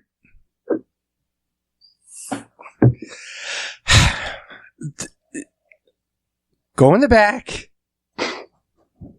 Have 300 straws that Delirious is holding, and the person who picks the short straw gets to be world champion that week. the cameraman. I was just going to say That was fucking Cheeseburger. becomes a world Yeah, see? champion, and that's- fuck's sakes. I'd rather put the belt on Fat Man than Cheeseburger. At least So I'm a gimmick. for sure, you guys Exactly. You're a complaining gimmick about. and you understand how to fucking sell and not be. No, I'm going to stop there. Next. I was going to So- say, Now, Fat Man what? Do hasn't it. Say it. sold for me. Say it. No, because Say if I say it, Sleazy got to edit the fucking 3 seconds that I said the word out of the podcast, so I'm not saying this. Thank you. I So for appreciate a show, it. you guys said fucking stuff we've been talking about now for 35 to 45 minutes. Just fair enough. Warning. I'm going to put it this way, Chip. As good as the Ring of Honor show could have been, my same issue with the Ring of Honor pay-per-view is my same issue with what TNA is right now. I enjoy it, but no fans or no piped-in sound absolutely hurts the product. If you don't got at least a yay or boo, if it's just dead fucking silence and all you can hear is the wrestlers going, it takes away from it. It does. It does, and that's why I believe that NXT and AEW have done right with the Thunderdome and the live audiences, because it goes for any sport. I'm watching basketball now, and it's just so weird not hearing anyone there. And occasionally with the football games, there are fans there somewhat, but they do pipe in the sound at the football games. Have we sit here and say, fuck 2020 more than, oh my God, the Bills are, what are they, AFC East champions? So it They're took killing Brady going to my Bucks and COVID for the Bills to win the fucking AFC East. It ain't gonna do it next year. No, basically, it just took Brady going down to Tampa. They had control of that. After Brady left Tampa, left for Tampa, New England was nothing. They had no chance in hell. And Buffalo, and well as Josh Allen is performing, hands That's all down was Diggs. going to be the AFC East champion. That's all Diggs. You watch Allen last year, you watch Allen this year. He's making the same stupid throws, but Diggs is bailing him out every time. So not the game last night. The last night's game, he was. I didn't perfect. watch last night's game. You tell me that throw to Diggs, that third touchdown pass, that easily could have been picked off. He got lucky. Anyway, it was an okay show for a house show. I disagree. No. I don't think it was even that good. I didn't think there was really anything offensively bad on it, but there was nothing that was absolutely you gotta watch. Oh, absolutely not. Go out of your way to watch. So The thing is, I'm going to transition before we talk about TLC because I wrote a note down and I want to talk about it. As Ryan's got his mic muted, and I really want to get his take on it. He's probably hearing you, but I know he is. No, I have my lovely drink girl bringing me a new drink. That's why I was muted for a second as I spoke to her as you guys talked. What a lazy bitch. I'm not lazy. She offered to make my drinks while I do the podcast so I didn't have to go home. As I'm Make here your to do drinks. I was going to say, make your drink. How hard is it to pour Pepsi into a fucking bottle? there's anyway, something it. behind that. An alcoholic beverage. Now, what did you Pepsi want my and- opinion on? Pepsi and cum. Anyway, Oh, yes, probably The the end of it. 'Cause I'm not home. oh no. This is phenomenal. What did you want my opinion on? The AEW Impact relationship. Oh yeah. We've been. Has anybody else talked, or am I the first one to go? No, You're the first one because I know I watch Impact too. So, Okay. Me too. So I know you would. So you do Chip also? Yes, I do. Okay. So Oh my God, Chip, welcome. First off, welcome, because I thought it nobody just else be a fucking comment. watches it religiously like me. So I started watching when all the guys from WWE went to TNA, and then when Kenny Omega started cross branding between AEW. So basically, before Bound for Glory. So you're a couple of months into the invested storyline. Okay, I'll give you your plea, Fat Man. Impact and AEW's relationship now is going to help every other single company / business in the North American territory besides WWE, because it's going to prove that you can work together and not be egotistical fucking maniacs and put people over when you want and not put people over when you want. WWE could have done this, and they've shown glimpses of doing this when they did the New Japan thing with Juice and Thunder Liger and Tyler Breeze fucking years ago. But I think Tony Khan understands where it's good. I know they're trying to get Don Callis to go to AEW when his contract expires to manage Kenny Omega. This helps Impact Wrestling more than anything else. They get to have a bit of fun with the fucking name they're calling them now, which is the Super Elite instead of just calling them the Bullet Club.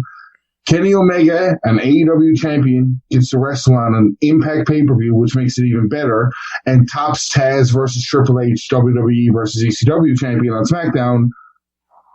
Everybody benefits from this but WWE, and if anything WWE is going to take from this, they really got to fucking understand to work with another promotion.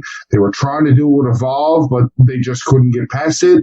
I really think that once Vince McMahon dies and Triple H takes over this way, you're going to see WWE working with promotions like what AEW and Impact is. So they're building the foundation for Triple H to work on to perfect the foundation of cross promotion with companies. okay. I think this helps Impact the absolute most. And I think it's good for them to do it. They'd be stupid if they didn't. Oh my God, yes. So, drink.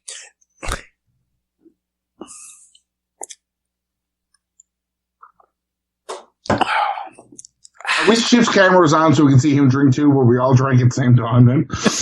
Actually, I didn't. I don't have a beer. I'm just up here hanging out and talking to you guys. I What a bitch. am drinking Dew from the Mountain. That doesn't shock me. Sleazy went up and he jerked off a mountain goat. Anyway, That's come from. I do think that I hate you. I do think that it helps Impact the most. Does it hurt WWE? No, I don't think so. Not really. I mean, it does now, but I don't think it will in the future because this is eventually going to have to end unless, like, Sleazy's. No. And then here's the thing. Here's the thing. And Sleazy's been saying this all along. Then why doesn't just fucking Tony Khan buy Impact? The same reason it'll Vince probably McMahon happen. hasn't bought Impact yet. It'll probably happen. Yeah. Tony will buy it. Yeah. It has to eventually end. There has to be an end game to this. No, there doesn't, because when you look at how WWE treated Evolve, or WWE treated ECW, it's the same way how AEW is going to treat Impact. You don't need an end game to take advantage of a couple of months of promotion or crossover. Wait a second. You don't need an end game with that. What did you say? WWE and ECW working together. Who bought ECW? WWE 5 Okay. years later. Okay. So wait a if you second. wanna predict Wait, the no. fucking future, I'm not 5 done years yet. I'm later, not done yet. Impact buying them? I'm not done yet. Who bought Evolve? WWE 7 years after Evolve opened. Again, if you want to place going into the future, that's fine. And if you want to say in 5 years, AEW will buy Impact, again, great. And when we do this podcast in 5 years, I will gladly fucking tell you you're right. I'm just saying, when you look at it that way, you don't need to do all the rest of the stuff for the promotion that isn't as high as the first promotion to benefit from. Here's my take on this. Very simple on what everyone said here. Do you think it helped Impact? I don't watch it. 1000%. I don't watch Impact. I watched those 2 episodes. That's all you have to say. And the funny thing was, like I said to the boys, was Kenny Omega drew fuck all fans, but Impact had like a 300% increase. Because when you look at the numbers of everything, Kenny Omega only drew like an extra 50 to 150,000 fans, but Impact had a huge fucking jump on everything that they did. I would agree, because it wasn't the fact that Kenny Omega drew the fans. It was the fact that there was an invasion of another major company into Impact that drew the fans. But was it an invasion, though? Yeah, Like, it was in the fact that there was an AEW wrestler appearing on TNA TV. I don't think it mattered if it was Kenny Omega or the Young Bucks or Cody Rhodes or It would have. it had to have been one of them. But I think it could have been call done it with an Adam Same Page. reaction with fucking Joey Janela or Sonny Kiss. I would Let's just put that out there. No, Yeah. you're correct in that, but I think that having whoever was the champion come on the show was a major thing. I think that if Brody Lee was the TNA champion and he went to Impact and did the same exact thing, I think it would also have gotten a huge pop. I don't think so. I think depending on who the champion, again, and if the AEW champion is Joey Janela, nobody gives 2 fucks. If the AEW champion is anybody in the maker, Darby Allin I'll use. If it's Darby Allin, nobody gives a fuck. If it wasn't Omega, if it wasn't the Young Bucks, if it wasn't Cody, anybody else in that roster not named Chris Jericho, wouldn't have fucking mattered. Okay. I disagree with that, but I actually agree with Ryan on that. It wouldn't matter. I wouldn't call it an invasion, because really all Kenny Omega showed up for was all like, I'm the AEW champion. And Kenny Omega shows up for an Impact. They decide to take 3 fucking weeks of Impact or 3 episodes of Impact from the same day. Omega's at Impact in a fucking trailer watching Impact, then goes to Mexico right away to wrestle, and then comes back to Impact like within 3 days. Fuck off. No, that's not how that works. You're not Rick Rude. Kayfabe, bro. On Noise Room around the same time. Just because you were on Kayfabe, Impact bro. on a fucking pay-per-view. And Okay. Kayfabe, bro. Kayfabe, bro. What I'm saying is, like, that first episode, you sat through a whole episode, which is brilliant, though. You sat through a whole episode of Impact. You sat through all their storylines to get to Kenny Omega, who pretty much goes on the show and says, I do what I want. Yeah. Kenny Omega goes, I do what I want, watch me tomorrow. And then you watch Dynamite to hear, watch me Tuesday. Then you watch Tuesday. That's all it is. That's all it is. And here's the thing. And it's popping, though. Yeah, and that's what I'm saying. It's popping, but is it that good? Not right now, First though. week, yes. The It's first just- week, yes. it's just Everything else after it's that is just- not. Right. Which It's is why just I've only watched 2 of interest. them. It's interest. It's interest to see where the storyline is going to go, but it's essentially going, watch Impact, watch Dynamite, watch Impact, watch Dynamite, watch Impact, watch Dynamite, pay-per-view. Which you know. I guarantee it's going to be a scurry finish. Yeah. Yeah? It's going to be a screwy finish. There's no way Jay Briscoe's winning the Ring of Honor World title, so don't ever tell me something's not fucking out of hand. 7 years ago, and I still fucking hate Jay Briscoe for it. Don't tell me no difference. One of 2 things is going to happen, okay? Either It's a tag team match. It's the Good Brothers and Kenny versus Rick Swann and It's the Super Elite versus the guys we couldn't push in any other company. no, who are the other? But seriously, who are the other 2 fucking wrestlers? It's The Motor City Machine Guns. that's right. I couldn't fucking remember their names. So it's the Super Elite versus guys you couldn't push in another company. And an Impact pay-per-view. Mm-hmm. Do you think that they're going to have, because obviously either Omega's pinning Schwann in a screwy finish, or one of the Good Brothers Schwann's dying. pinning like fucking Anderson or something. Yeah. Like, Omega ain't taking a fall. I don't think they're going to give Gallows a fall. If AEW loses, Anderson's taking the fall. I don't think Swan's taking the fall either, because if anything I've known about wrestling resonates, and if I can make an educated guess, protect your champion. They are setting up champion versus champion. No, and I agree. That's why I say Omega pin Swan. No, If Omega pin Swan, your champion versus champion match is out the window immediately. Yeah, because you made him look. Not they screw it. I don't give a fuck. If you do it screwy or you do it don't screwy, if you're going to book champion versus champion and you do a screwy finish in the 6-man and Rich Swann doesn't beat Kenny Omega, why the fuck are you doing all of that? Rich Swann don't get pinned. Yeah. Kenny Omega don't get pinned. That's just like in UFC when Ronda Rousey finally got beat. There was no need to see Cyborg versus Ronda Rousey. So that's what we're going with that. Right. When GSP fucking retired because he's a French fucking pussy, you didn't need to see Anderson Silva versus GSP anymore because he knew there was no difference. Now, had Khabib decided to keep the title, GSP was coming back to fight Khabib. Who gives a shit about UFC? But no, in terms of not directly giving a shit about UFC, I get your point. The general statement when you're looking at two big names, or I got your point. Rich Swann is big name. You know what I mean? Like Swann's not taking the pinfall. Yeah. Fucking Cody Deaner. Like I said, wife beater. I don't know why I put in I quotation said Cody Deaner because it rhymed with it, and I wasn't trying to say fucking wife beater a second time. Wife beater. I don't know why I'm using quotation marks because he really is a wife beater, but I mean, he didn't get convicted, so he's not a wife beater. I can't with you guys. I mean, but anyway, like legally, he is not a wife beater.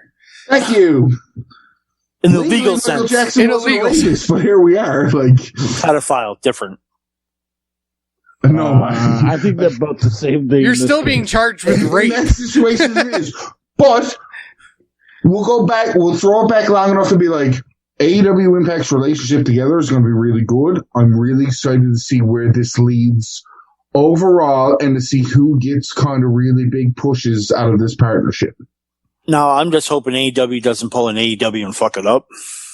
Oh, like WWE hasn't fucked up an invasion angle before. I go back to my statement. I really hope this benefits for good people and good pushes for some guys who WWE fucked it up. I'm not saying that. I'm just saying that let's have Kenny Omega be a heel on one show and a face on the other, and there's fucking. Hold on, no stop. Where the fuck is Kenny Omega a face to? That's what I'm saying. I hope they don't do that. Yeah, we're unlike MJF was a heel, a face, and heel, a face again on the same show. So that just sounds like a big show. Kenny Omega or MJF might have walked to the ring with Cody Rhodes, and everything I've seen with MJF after, they always booed that motherfucker, regardless if they liked anybody else in the ring. MJF is the next evolution of a heel. We'll talk about that after in another show. I really hope this partnership really benefits the mid-card guys and somebody gets an actual main event push out of this in either company. I agree, but I don't think it will happen. Like, I honestly don't. The end result of the AEW title is Adam Page winning. There's no other. I hate you so goddamn it's much. The truth. Adam Page is an overrated piece of fucking shit. Yeah, and yet that's like what they're Kenny looking Omega's not. Wow! Here it comes. I'm taking the sleazy argument on this. You're not wrong. What the fuck is Kenny Omega any good at? Realistically, why he can wrestle over in Tokyo and his dick? Knees and the One Ring Angel. The most protected finisher in the world. Fucking devastating. And I can make somebody drop on their fucking neck from a move. Don't mean I'm going to main event fucking AEW shows. Go to fuck. Fuck you. This is why. But the generalization of it. Oh, no, I understand. I'm just saying, this is what Tony Khan's doing to Kenny's dick. Wait, hold on. Tweezers. I feel like, an honest opinion. That's why he's paying Dave Meltzer. If they make Kenny Omega the champ right off the bat, the stigmata on Kenny Omega isn't there. I disagree. I think it's more. You had to make Now one you're of the getting other this- champ right away. Either you made Kenny Omega champ right away, or you made the Young Bucks champ right away. The fact that they held off on both and then did it so far in, to me, tainted both of their reigns, because now it's just like, Buzz, we know you did this right away to pretend like you didn't want to push yourselves, but you pushed it. You should have just pushed yourself right away and put over a young team or a young fella after the fact for the second title reign. But that's just my opinion. No, and that makes sense. I'm just saying, if you would have had Omega win the title the first time, now it's like, oh, we have a guy who was super over in Japan who's a little overrated now becoming They their built the champion. fucking fed around them. They built the fed around Cody, the Young Bucks, and Omega. Get their title reigns out of the way, because they're going to be like Jerry Lawler from fucking Continental Wrestling Association and have 72 fucking title reigns anyways. Why not give, honestly, why not put Private Party as your first tag champions if you're not going to put the Young Bucks? Because they beat the Young Bucks and should have won the whole fucking tournament. I agree with that. Actually, you should have had the Dark Order win the tournament because they want a match to get a. They want a match to get a match to get a bye. Yeah, that's- They won So- a first round bye, but it was a first round match. And I love Dark Order. No. They won a match to get into a match to have a first round bye. Well, they wrestled more matches than they did. Yeah. Yes. Yeah. That was the point. That was the point. Listen, even before Brody Lee, I've loved the Dark Order gimmick anyways, but it goes, if you didn't put the Young Bucks as the tag champs, you should have put Omega as your world champ. If you didn't put Omega as your world champ, you should have put the Young Bucks as the tag champ. I agree with Got that. I that agree. out of the way. But at the same, okay, yeah, no, and I absolutely agree with you.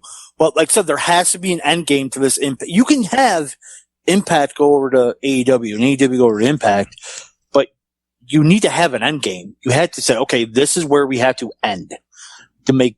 So we got your guys in eyes on the product. It has to end somewhere. Well, let me point this out. We have been talking now about TNA for the past probably about a half hour. And the funny thing is, I don't think we've ever talked about TNA the whole time we've been together for more than a half hour of the show. A couple of shows ago, we did a good long talk about Impact. It was me, Fat Man, and Sleazy, because Travis didn't watch the show either. But I feel like every show I'm on, we actually talk about Impact because I'm the only one that religiously watches Impact. I think part of the fact that we're talking about it tonight is the fact that they've got more eyes on the product, which means that their partnership with AEW absolutely has helped. No, it course, does. yeah. And I'm not debating that 1 second at all. Yeah. I'm just saying is, I hope they don't fuck it up. Like I don't think they will, though. like I said, like and what Ryan said, it's like Kenny Omega first appearance goes, see what I'm gonna do. I do what I want. Watch Dynamite tomorrow. And then you watch Dynamite tomorrow and goes, I'm gonna be on Impact Tuesday. Watch what I'm gonna do. And then he goes on, it's like, watch Dynamite tomorrow. That's all it's been, essentially. It's like And when Kenny did go to Impact, Tony Khan even had a commercial on Impact. which, by the way, sucked fucking ass. I don't did, care. But it, I don't it stated what he was trying to do, basically. It was terrible. It was terrible. It was just terrible. And let's keep, and I know Tony Khan runs the company. He needs to be part of this angle somehow, but he hasn't, and here's the thing, I hate to say this, he hasn't been there enough. Hasn't been established as a authority figure. That too, but also as, I don't think they're using Tony Khan enough is what I'm trying to say. As like the owner of Impact, shouldn't he be a little bit more pissed off about this? Instead of buying airtime on Access TV to tell him to go watch Dynamite when you have your world champion on the show going, watch Dynamite. What was the point? Okay, I came in really at the last second of this, so I'll just give my opinion and see if it changed on how you said it. The paid advertisement with Tony Schiavone shitting all over Impact and Tony Khan being like, I can buy you guys, I don't really care. I've given Omega permission to do this, I could do this, I could do that, I could slap an injunction out of that, actually makes everything a lot better, because Tony Khan, as much as every single fucking person in the wrestling business knows, is just a rich mark. Mhm. He He's a understands money what mark. it is. And that's what it is. So, like, If Tony Khan was to come out and say, I don't like this, blah, blah, blah, it wouldn't make sense. For him to come out and be happy and giddy going, my show is better, I'm helping out the... Okay, I'm really a piece of shit for saying this. I'm Michael Phelps, and I'm helping the Special Olympics guys learn how to run a fucking marathon. It is exactly what this is, and it just benefits everybody going... Wow. As terrible of a person I am. Why would Michael Phelps help Special Olympic guys run a marathon when he's a swimmer? Because he's slow. Michael Phelps is slow. So he's making my point for me. Michael Phelps is slow also. But it was that Very slow.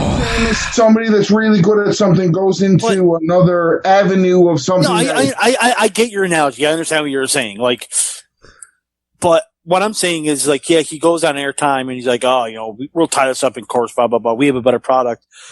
I think you're misusing Tony, it's his idea, but I think you're misusing him in that thing. I think he should be on TV going, this is my world champion, going to another company.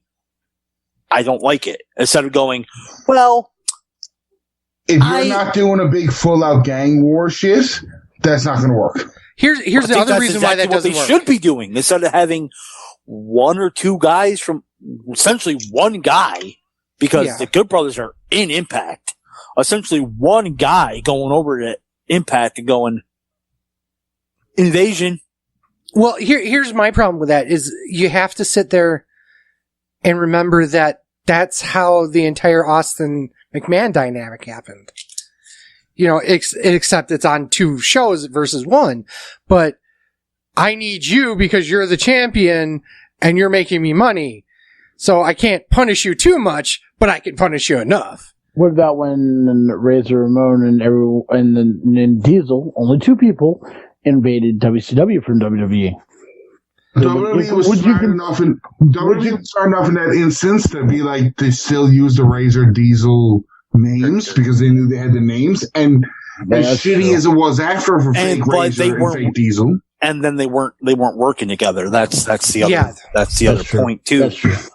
There was a shoe I just problem have this there. feeling that I want to see where it's going, and I like that they're working together. I just don't think that they're utilizing. Remember, I know more than Brody Lee, but I just don't think they're utilizing this. And maybe it's the long game. Maybe at Hard to Kill, you have like John Moxley come down to cost Omega the match, or Adam Page, or something. Like, maybe it's just Adam Page or Jay Briscoe. But it's just you. I'm going to leave this fucking podcast right now. But you just have them come down and cost them the match, or maybe they play the long game with it, and that's fine. I'm probably going to be wrong, which I never am. Oh no, no, I'm talking about I'm saying like, I think I'm going to be wrong to where wrong is in like, I don't like where they're going with it so far. I'm hoping it gets better, is what I'm saying, because I'm not seeing it to where it's a full on invasion. It's just one guy going to Impact and Tony Khan going, our product's better. I can hope a hand job is going to turn into a blow job, but you can't fucking predict the future. I mean, holy fuck. That's true. That's not what Chip said. But anyway. Wow. I can use any analogy as I can. Hey, the hand job always turns into a blow job. Get it right, bitch. I can use any analogy. But so you have been to Lyle Ave. Right there. Like, that comment, officer. Fiend thing. I bring it up solely as you can't really predict how the future goes. Initially, the future was Goldberg was going to lose the reins and blah, blah, blah, whatever. But it's hard, especially in anything with wrestling, it's hard to predict any kind of future. And stuff can get where hurt. AEW and Impact's going to end up. Right. And I'm hoping it gets better because, like I said, it's only really Omega going to Impact. And it's just all like, I'm going to Impact because I can. And then Tony Khan's like, our show's better anyway. But then it's like, you're still allowing this guy to go on your show because he's a world champ. Like, why doesn't he just strip him of the title? He just won it. So, I don't know. It's wrestling. But It's all a work. Besides the fact it's a work, it's real early to tell where this relationship is going to end up. Yeah. That's fair. Yeah. So it just, we'll see. Okay, let's talk about a little bit of TLC. A little bit of the TLC. Because we're talking about TLC, not THC. Get it right, Ryan. We're talking about hand jobs and blow jobs. I'm getting high whether I climb steps or smokes a joint. Good night, baby. I love you. I was talking to my fiance. Are you sure? Yes. Are you sure? He was talking about give you a fucking blunt. rose. He was either talking about Ryan or the blunt. I'm sure. Continue, fucker. We're talking about hand jobs, blow jobs, and Chip loving us. So let's talk about a little tender love and care. TLC, tables, ladders, and chairs. Everyone watched the pre-show? No. I watched it. I just can't remember it. Dope to South. Marijuana affects the... I forgot. Anyway. Tables, ladders, and chairs match for the WWE Championship. Drew McIntyre. Because fuck you! Oh, I'm sorry, Susie. That's our fucking gimmick! God damn it! Because fuck you. WWE title match. Okay. Drew McIntyre versus AJ Styles. Match with 27 minutes and 5 seconds. Fuck Dave Meltzer, giving 4 stars. Fuck that piece of shit. Hold on now. That seems like a really high rating for that match. Because it is a really high. He smoked more than you did, Ryan, for this match. Why would Miz cash in the Money in the Bank during the match and not after the match? When I don't give. Oh no! I have the perfect cash in shit. Oh no! I have the perfect answer to that. Okay, hold on. Let me finish my notes. Okay, I did these notes. I did these notes the day. I watched TLC the day after, so Raw was last week or yesterday. So obviously, it makes them look really fucking stupid to book the mat to cash in during the match, not after when his opponents were incapacitated. And the Money in the Bank has been fucking booked horrendous this year. Ooh, May 1st. 2020. Hold on. 2020. That's all I gotta say. I thought the match was good, but there was really nothing special about it. And I think the Money in the Bank hurt the match. 3 stars. Okay, so first off, brilliant that he cashed in during the match when both guys were down because of them attacking the other guy. Realistically, logically, he should have been able to climb that ladder like he wasn't in the match instead of climbing the ladder like he was in a 20-minute ladder match. Second, when we were watching the pay-per-view, me and my buddy, the first words that came out of my buddy Warren's mouth was, "That's strange. Morrison decided he was going to cash in for him and not Miz. I wonder if they're going to do anything from it." Spoilers, 2 weeks later, they give Miz the contract back, which, again, that made the storyline even better to me. It's different. They haven't done it before. Miz gets to be the first guy to either cash in twice and lose once, or cash in once and lose twice.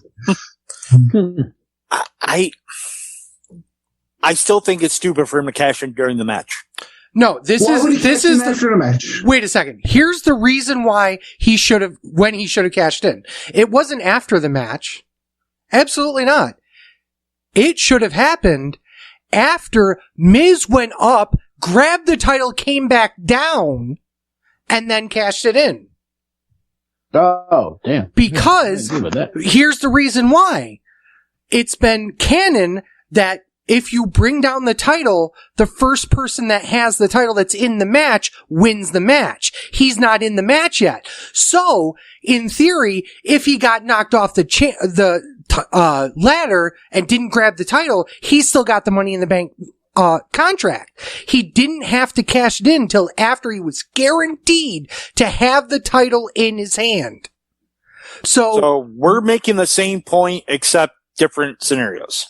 Well, the thing is that there's no way that he should have Dave Briscoe's winning the ROH World title. We know this. There's no reason why he should have cashed in until he literally had the title in his hands. And that should have been the smart play. That would have made sense. You said smart and WWE in the same sentence. Are you high? Hey, Yes. Matt, Chip, shut up. Because I feel like the only guy that watches Impact on this podcast is the only guy that actually defends most of WWE's decisions. I just like wrestling and I can justify most things. If you were putting the belt on Miz that night, how they booked it and the preceding weeks after was absolutely fucking perfect. I disagree with the Morrison thing. I do. Because It's a loophole. I mean, it's I'll not a take it. loophole because it's also been canon that if Paul Heyman cashes in the Money in the Bank contract I was for thinking Brock about that. Lesnar, it counted. So Yeah. that kind of blows that theory out of the water. So there's a canonical reason for somebody else cashing in on behalf of that wrestler. So it's happened before. What hasn't happened before is somebody getting the contract back because he's a whiny piece of shit. That doesn't make any sense. Hold on now, because I have this problem, and if Travis listens to this show, it's going to be really funny that I say this. I doesn't. got this problem with seeing promoters being fucking afraid of heat. To do it that way gives you so much heel heat on The Miz, it's almost better that he didn't cash in and win. I would say possibly if it wasn't for the fact that those shows don't get a shit ton of heat. They're still not getting the heat as if they were a live crowd.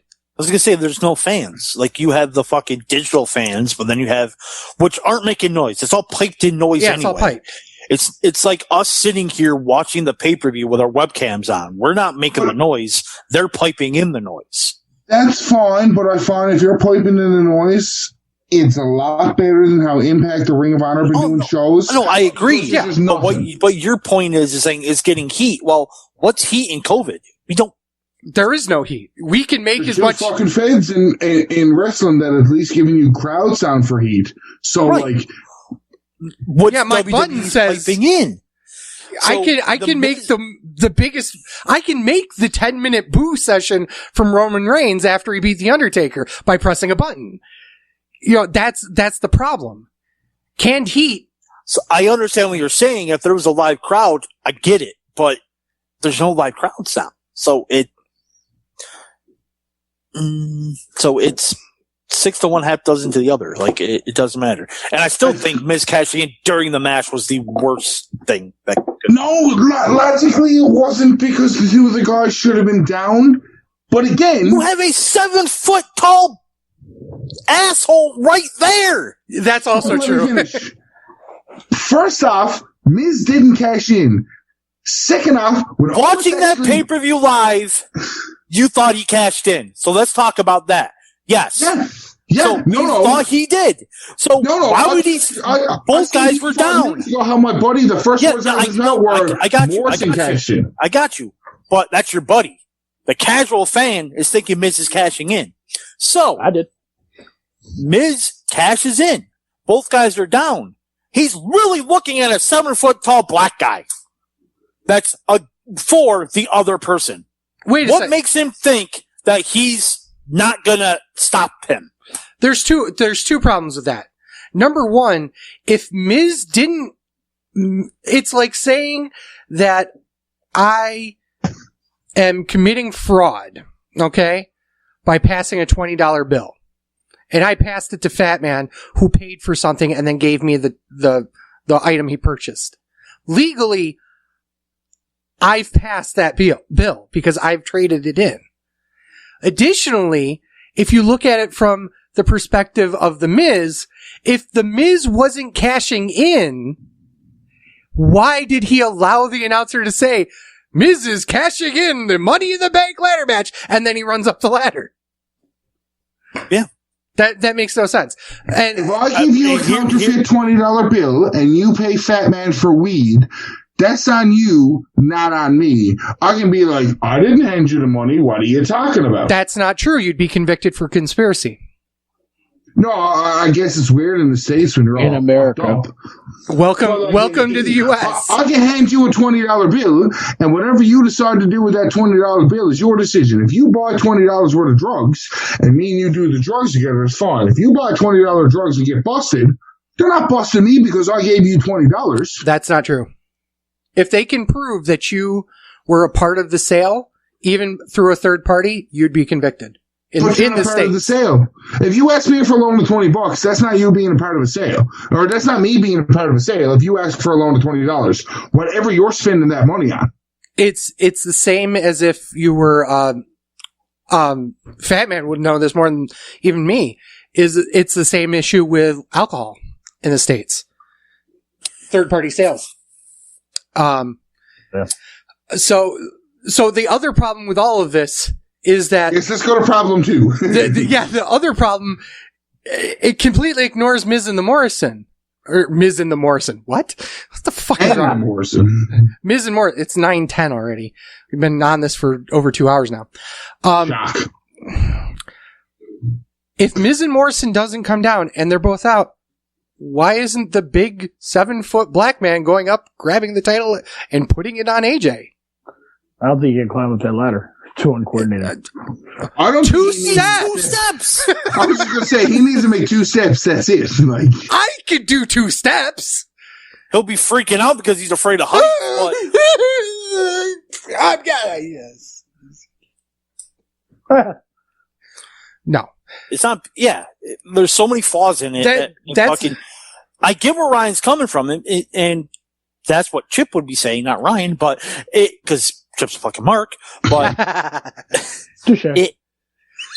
there's so much wrong with him cashing in that it just fucking ruined the flow. If there was a flow, there wasn't a flow in the match. That's the other problem with. Okay, look, besides Miz cashing in, Sleazy, what'd you think of the match? I still don't like the match.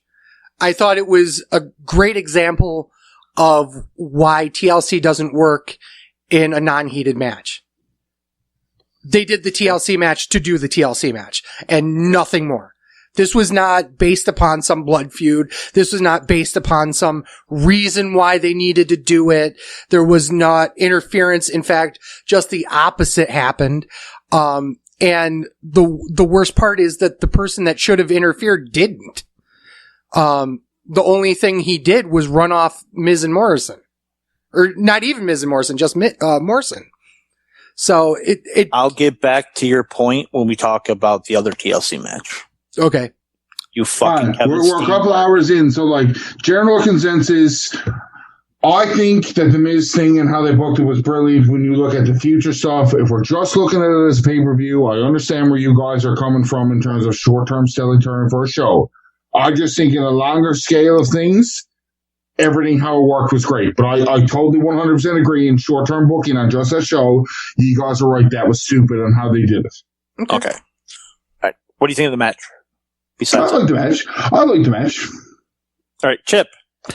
I would give it 3.5 stars. There was not Mark. There was no Sean, leave him alone. There was no flow to it. The interruption by Miz, I understand how Ryan is seeing it and all that, but I just don't feel that it was needed. You say it was a shitty match, but it's 3.5 stars. I'm laughing too. That's my fucking gimmick, you fuck. I bit my tongue off then. Like, what the fuck, man? But this goes back to it wasn't a brilliant match. It wasn't a brilliant match, but it was a really good match. But 100%. My views on what a 3.5 star match and what your all views on a 3.5 star match, being part of the industry and being a true mark and never been part of the industry, are two different versions. Yeah, you're a mark. No. So for me, like I've said from when I started doing the podcast with you guys from the beginning, when you look at a 5-star match, each star should be something that resonates in it. It needs to have this, and Ryan thinks every match has it, so it's a 5-star match. No. SmackDown Women's Championship. No, hey, stop. All I'm saying is you could have, I think in the COVID era, it's hard to have a 5-star match because one of the main stars is a crowd reaction. As much as you're piping it in or not, it's hard to be like, that was a 5-star match because one of the stars should be how the crowd reacts. When people talk about crowd reaction, I go look at Hogan Rock from 18. Yeah. Absolute shitty physical wrestling. That match was probably a 2-star match at best, for that fucking crowd made that match. Yeah. true. Which I get, but that's why I don't like star ratings as much, because it just seems to be foolish on how you look at, this is this, but it's this. It's just because you're Canadian, you don't know how to do American math. It's that Anyway, inflation. I think we've inflation. I think we've talked about this before a few years ago, but we have to find some metric on rating it against other matches. And just by default, because Dave Meltzer, fuck him, started all that. So, I mean, we could score it on 1 to 10. We could score it on, how many dumps that we have.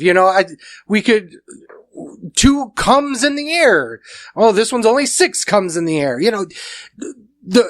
We needed some sort of scale. We just defaulted to the star rating. Yeah. SmackDown Women's Championship. Sasha. Don't worry. Sasha. We were talking about jacking off. Sasha. Versus That was way too close. Carmella. Match with 12 minutes and 10 seconds. Fuck, Dave Meltzer gave it 3 3/4.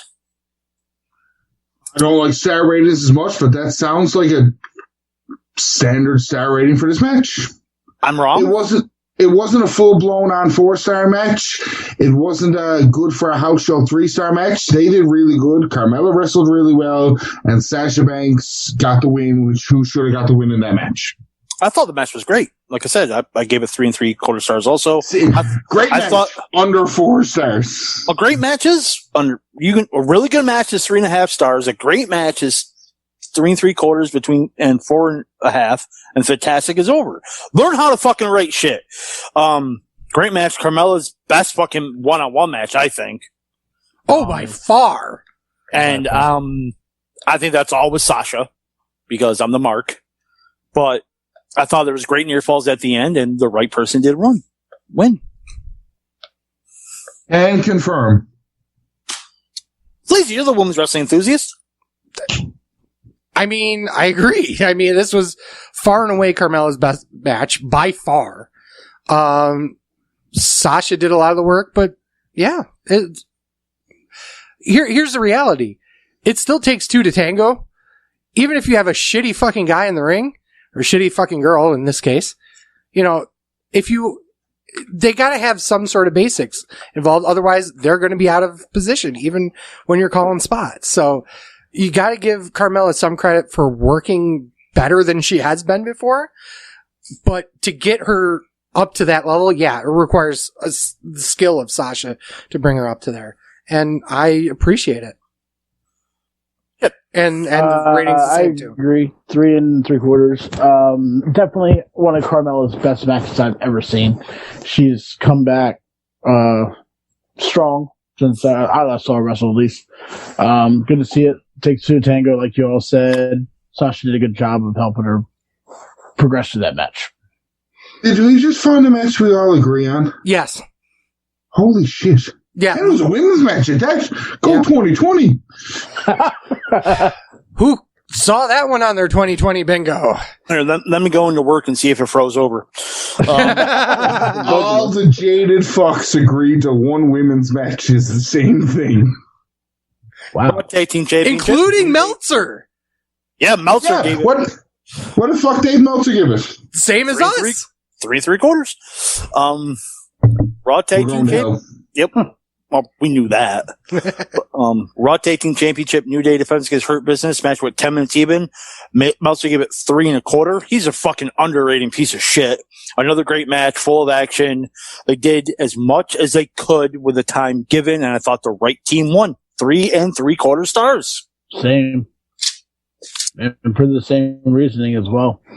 I thought it was a great match, and I thought the Hurt business, it was about time to put the straps on them. That way they have the power with Lashley as the United States champion. Plus, it also strips the New Day of the titles and lets them get back to just tag team wrestling and not in the spotlight as the champion. As the tag team champions? Yeah. This should have happened 2 weeks after they traded tag belts. That's my only issue with it. They should have given the Hurt Business the tag belts right away and gave them a decent, lengthy run for New Day to win them back. They'll probably win it back at the Royal Rumble. But, like, to win them back at the Royal Rumble's a month reign. They traded those belts, 2 months ago? You give New Day a week and a half as a title reign, and then Hurt Business takes them from them instead of doing all the fucking stupid shit that they did booking-wise, like, to get to this point. I think the Hurt Business would have did better with a long title reign. The New Day could win it back, and everything would be fine. I just think that they should have did this title change months ago, personally. Hey, look, the black people are fighting over the silver belts. Nickel. Yeah. And they're dime belts if they're silver, not nickel. My head hurts. Okay, go back to the... Yay or nay on me saying that Hurt Business should have won these belts long ago instead of pushing it the way they did. 100% agree. Mm-hmm. Agree. Mm-hmm. Having this title switch was kind of strange. I think the only reason why they did it was because they wanted the New Day to put over Street Profits at Survivor Series. I think that's the only reason why they held them as long as they did. That's the only reason. And I think they see the long-term future with the Street Profits. And I think, honestly, I wouldn't be surprised if Kofi and Xavier requested to put them over I can see that. as the champions. Mm-hmm. I feel within a year, both of them are back on SmackDown with Big E. As much as Big E is going to have a good singles run, Kofi had a great singles run with the New Day. I feel like Woods and Kofi are going back to SmackDown within a year. I would agree with that. I don't want to start an argument about Kofi's title reign, so I'm not going to start. Whether you liked it or didn't like it, it's still the generic answer of I think Kofi and Woods will be back on SmackDown with Big E within a year. Yeah, It really would all depend on Big E's singles run. If he flops, he's back with the New Day. If not, he's. I don't think if he flops, well, obviously he's IC champ now again. But that don't mean you're not going to flop. Let's be that clear. That's also true. But I can also see the problem I have with him being the IC champ was that he's kind of already above that. If they were going to push him as a monster singles guy, why is he, I hate to say this, but slumming around in the IC title belt? Because Roman Reigns is the Universal Champion and you don't want to feed him the range yet. Ding, ding, ding. I think, honestly, I disagree with that. The reason why I disagree with that is that you can tell a better story of him trying him out in the very first part of Reigns' run and then tell a good redemption story. No. You could think that, but you'd be wrong. No, but to... Just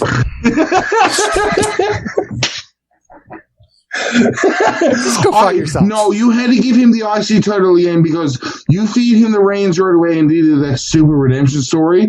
Doesn't have the same effect as even giving the IC title reign, getting a decent run out of it, and everybody's been beaten to their head. Whether you're a casual fan who's been watching it for so long or an old school fan, that IC title leads to the main belt on that show.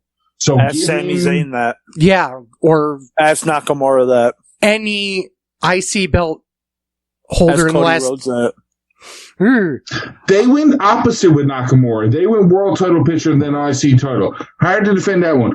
Sami fucking Zayn you can't do anything with because Sami Zayn's going to get scared of COVID and go to fuck away again. So you can't do anything else with Sami Zayn. So here's my problem though, is that I see if I were booking it, I would feed him to Reigns first, okay? Immediately. I mean, like, before even the Jey Uso thing, okay? Super Showdown style. Yeah. On a SmackDown even. You don't even have to do it at a pay-per-view. But you have to give him a loss there to show him the weakness. And he's continuously bringing himself back up, and that's how you reintroduce the New Day, is that they were stronger together. I'll give you that. But then you gotta turn the New Day heels. No, you don't got to turn New Day. I'll give you that instance. Because now you're making Big E look like a goober. No, you're like, I can't do it by myself. I need the New Day. No. If you do what I say, are you saying that's how you get the New Day back together? Yes. Okay.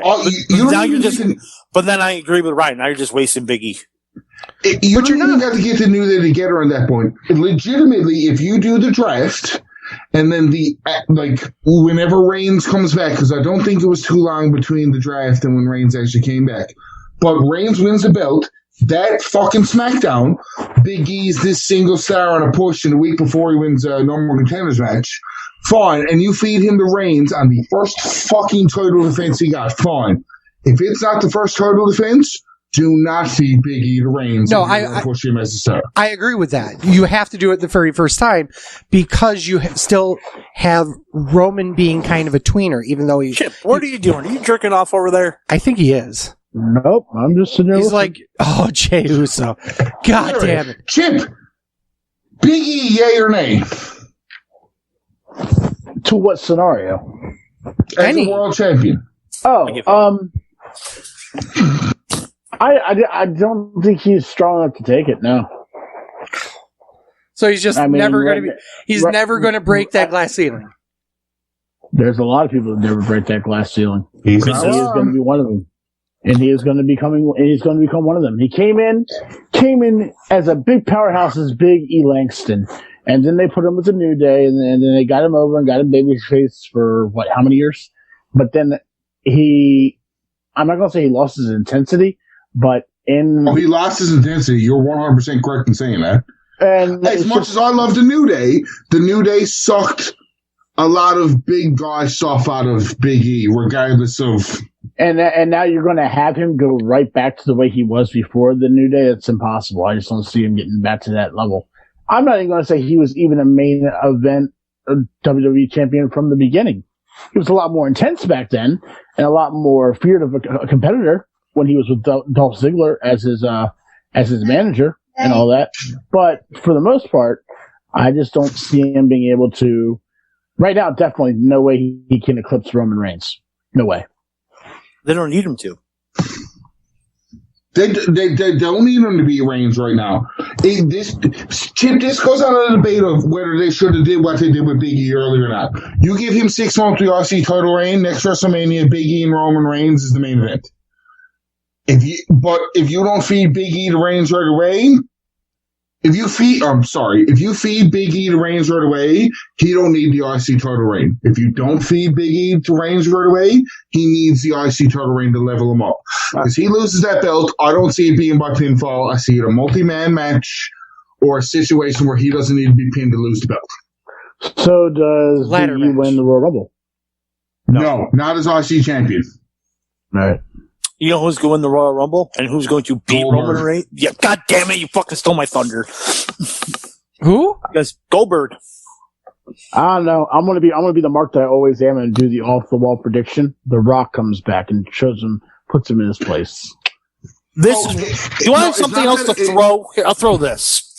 Listen, it's not that it's an off the wall prediction. Whoever wins the Royal Rumble this year will be Roman Reigns' opponent. The two rumored guys are The Rock and Goldberg. Whoever wins the Rumble is going to be Reigns' opponent because it's already set to build that storyline. You can take the WWE champion and build him on TV because you're going to have everybody else that's going to fight him on TV able to build that storyline. You're not going to have The Rock to build the storyline. You're not going to have Goldberg to build the storyline. Give them a win that automatically puts them in that WrestleMania main event. The storyline's already built for them. And plus, the WrestleMania is in Los Angeles this year. Where's The Rock? And where's it's not in LA this year. Where's it do? They moved it to Tampa. No, that's next year. LA is this year. Tampa's next year. No, they moved it to Tampa this year. You can't have. Check it out. I believe I'm right. You're wrong. I'm going. We talked about this. We actually talked about this. I'm right. A few shows back, is that originally it was supposed to be LA. Yeah. WrestleMania 37 is the upcoming 37th annual WrestleMania professional wrestling pay-per-view and WWE Network event produced by WWE. It is scheduled to take place on March 28, 2021 at Raymond James Stadium in Tampa, Florida, you dumb fucking bitch. Somebody's bitter. Especially, right. Well, here's the thing: is that I was right. How am I bitter? No, whoa! Time out! I was right fuck all of you, because I said it before they actually released that they were going to go back to Tampa first. Because Tampa got fucked out of the I want to say he's wrong, but I can't, boys. No, Sleazy did say it first. And Women's that silence is the arrogance of me being right for once on the Women's show. Tag Team Championship. And that's why we're glossing over this. Shayna Baszler and a person who injures everyone versus some Asian and a mystery partner. Fuck you. Fuck you. 14 times. Number one, fuck you. God damn it. How can you hurt Kairi Sane twice in 2 matches? Fuck them off to back to Japan, where she's got to be a fucking stand for Kenta Kobashi. Okay, so like, outside of Sleazy's fucking absolute weird sensation with Japanese women, he married an Asian. I understand, but Mrs. Sleazy doesn't need to get digs at her compared to Kairi Sane. My point is, why the fuck did this match happen? Why the fuck were Shayna Baszler and Nia Jax champions for so long? And why the fuck are the Iconics not 2-time champions at this point? Why did they split them up? Oh, I've got more questions than that, boy. Question number 3. Why wasn't Lana in this? Because Rusev went to AEW. There's your answer. Next. And why did this have to be Charlotte in this spot? Because anybody else you had to bring back as a return wouldn't have had the same impact. Bingo. What impact? Who gives a fuck? The impact of a big name that is a prize to return, fans or not, people are going to see and go, oh shit, Charlotte Flair. I'm one of the biggest marks around, and I went, oh shit, Charlotte Flair, cool, she's back. But it's still, anybody else that's out isn't going to have the same effect. Anybody currently on the roster isn't going to have the same oh shit factor. Nope. Charlotte was the one to go, and Becky couldn't come back quick enough to win the tag belts. It should have been Io Shirai. Why? Because she's Asian, and Sleazy has an Asian family. Outside of your fetish for Asians, if Io Shirai He's been saying Io Shirai for the past fucking 7.5 years, plus Texas with a dollar sign. I understand. If Io Shirai wasn't NXT Women's Champion, I would probably agree with you that she could have been the cool debut on the roster. Let's replace one Jap with another Jap. Well, but Jesus Christ. First of all, wait a second here. First of all, it hasn't been the first time that the NXT Women's Championship or champion has debuted on the main roster while still only the champion. I was about to point that out, but you didn't do it. And it would have been perfect. Immediately. And it would have been perfect because they would have been considered both double champions. Third of all, they were a tag team back in Japan anyway as part of Triple Tails. Which only Sleazy would know. And fourth of all, she's Asian, and that's the only fucking reason why. I was getting to number 4. Here's the real... I tried to give you the benefit of the doubt here, but you just went with your Asian bias. Here Io is the... Shirai should not have been the partner because she was currently the NXT Women's Champion. When any other woman that has come up as the current NXT Women's Champion had some purpose or storyline, Io Shirai just would have been not as effective as Charlotte Flair as a mystery partner. Because Charlotte Flair draws, right? Here is the fucking real reason why it was Charlotte Flair. Charlotte Flair wanted to come back as a champion. No. I mean, I'm the only one that sees this scenario, and it makes perfect sense. And so Charlotte Flair dragging around and just say the goddamn scenario. Charlotte Flair comes back, teams with Asuka, turns on her, and challenges her for the women's title at WrestleMania. Oh, that sucks to be wrong. Charlotte Flair's winning the... Yeah, Charlotte Flair's winning the fucking Rumble this year. Again, back-to-back, negative. No, she's not winning the Rumble. She's going to turn on Asuka, and they're going to feud, and they're going to lead a WrestleMania match. No, that it works perfectly because you don't have to turn them until they start fighting. But why would you? Charlotte's a fucking heel. She should not be a face. Of course she's... Why is Asuka, of all people, teaming with Charlotte Flair, the woman who ended her 914-day undefeated streak in front of my fucking eyes? Oh my God. Okay, stop. They actually answered that in an interview because Charlotte said how much she respected Asuka, and Asuka said how much she respected Charlotte because of that match at WrestleMania, because of the streak ending. I don't understand you're still fucking 3/4 mass here and came twice because we're talking about an Asian. They've made the attempt to explain why this tag team works, regardless on if we agree with it or not. No, and I get that, but And it's absolutely bullshit. heels lie. So Heels lie. heels lie. That's why it's Charlotte. They're building for a feud between the two at WrestleMania. I agree, actually. Guarantee it.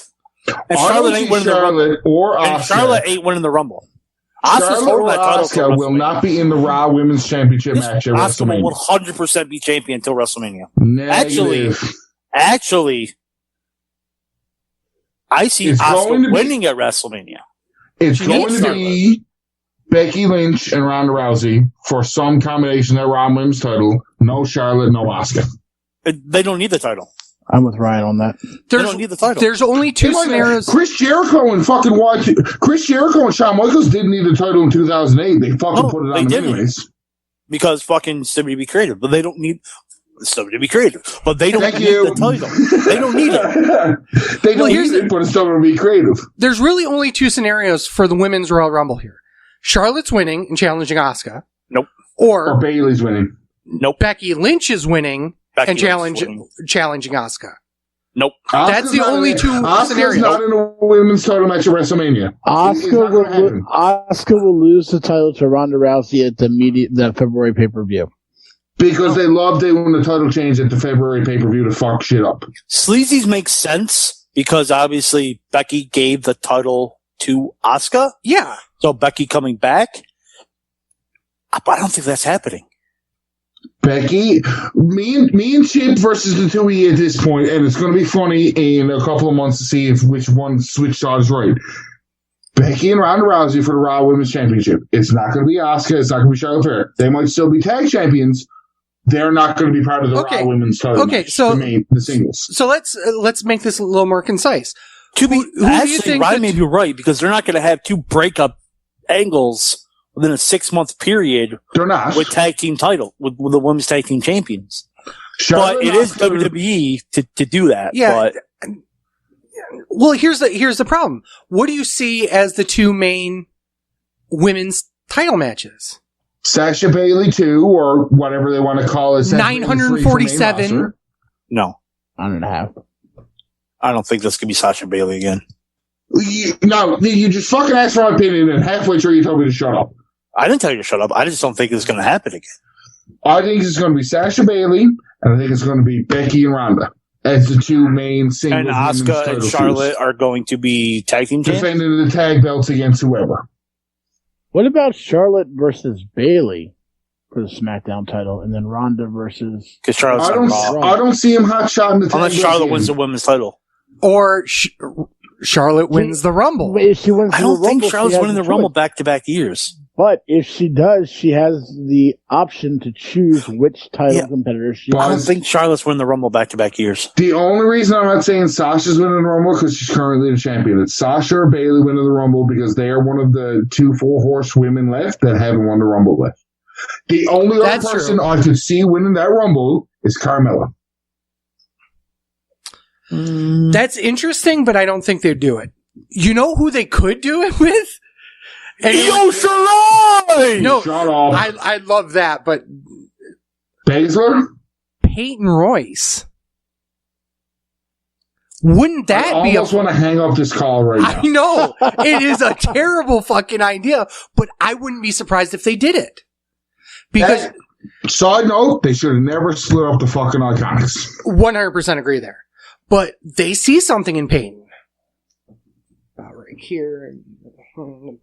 But Hey, we're almost at 3 hours of this fucking podcast. I know. I feel like I'm watching Raw here. What did you think of the match? I thought the match was good. Yeah, it's all right. All right, it was Pastor. all right. All right. 2.5 stars. TLC match for the Universal Championship. Roman Reigns defends against Kevin Owens. The match went 24 minutes to 45 You seconds. didn't even Fuck, they say marked- it right. What? You didn't even say it right. What did I say right?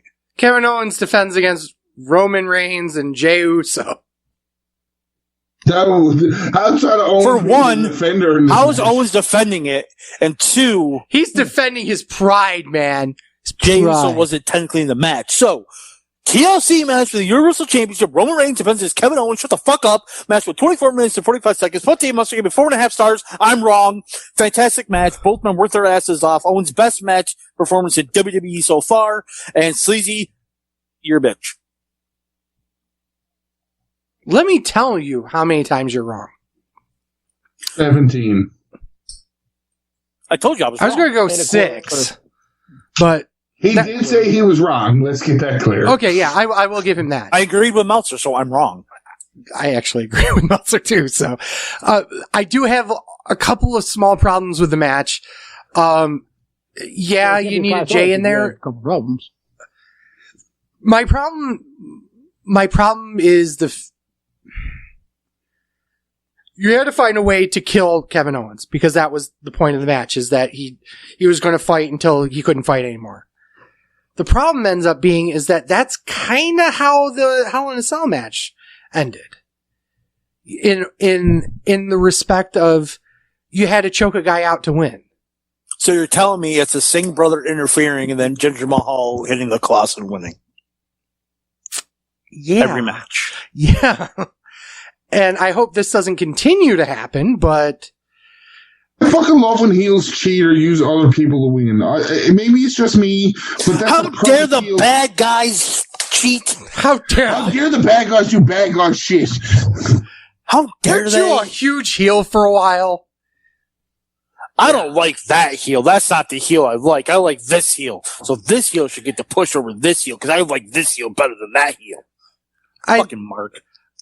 I thought the near falls were amazing.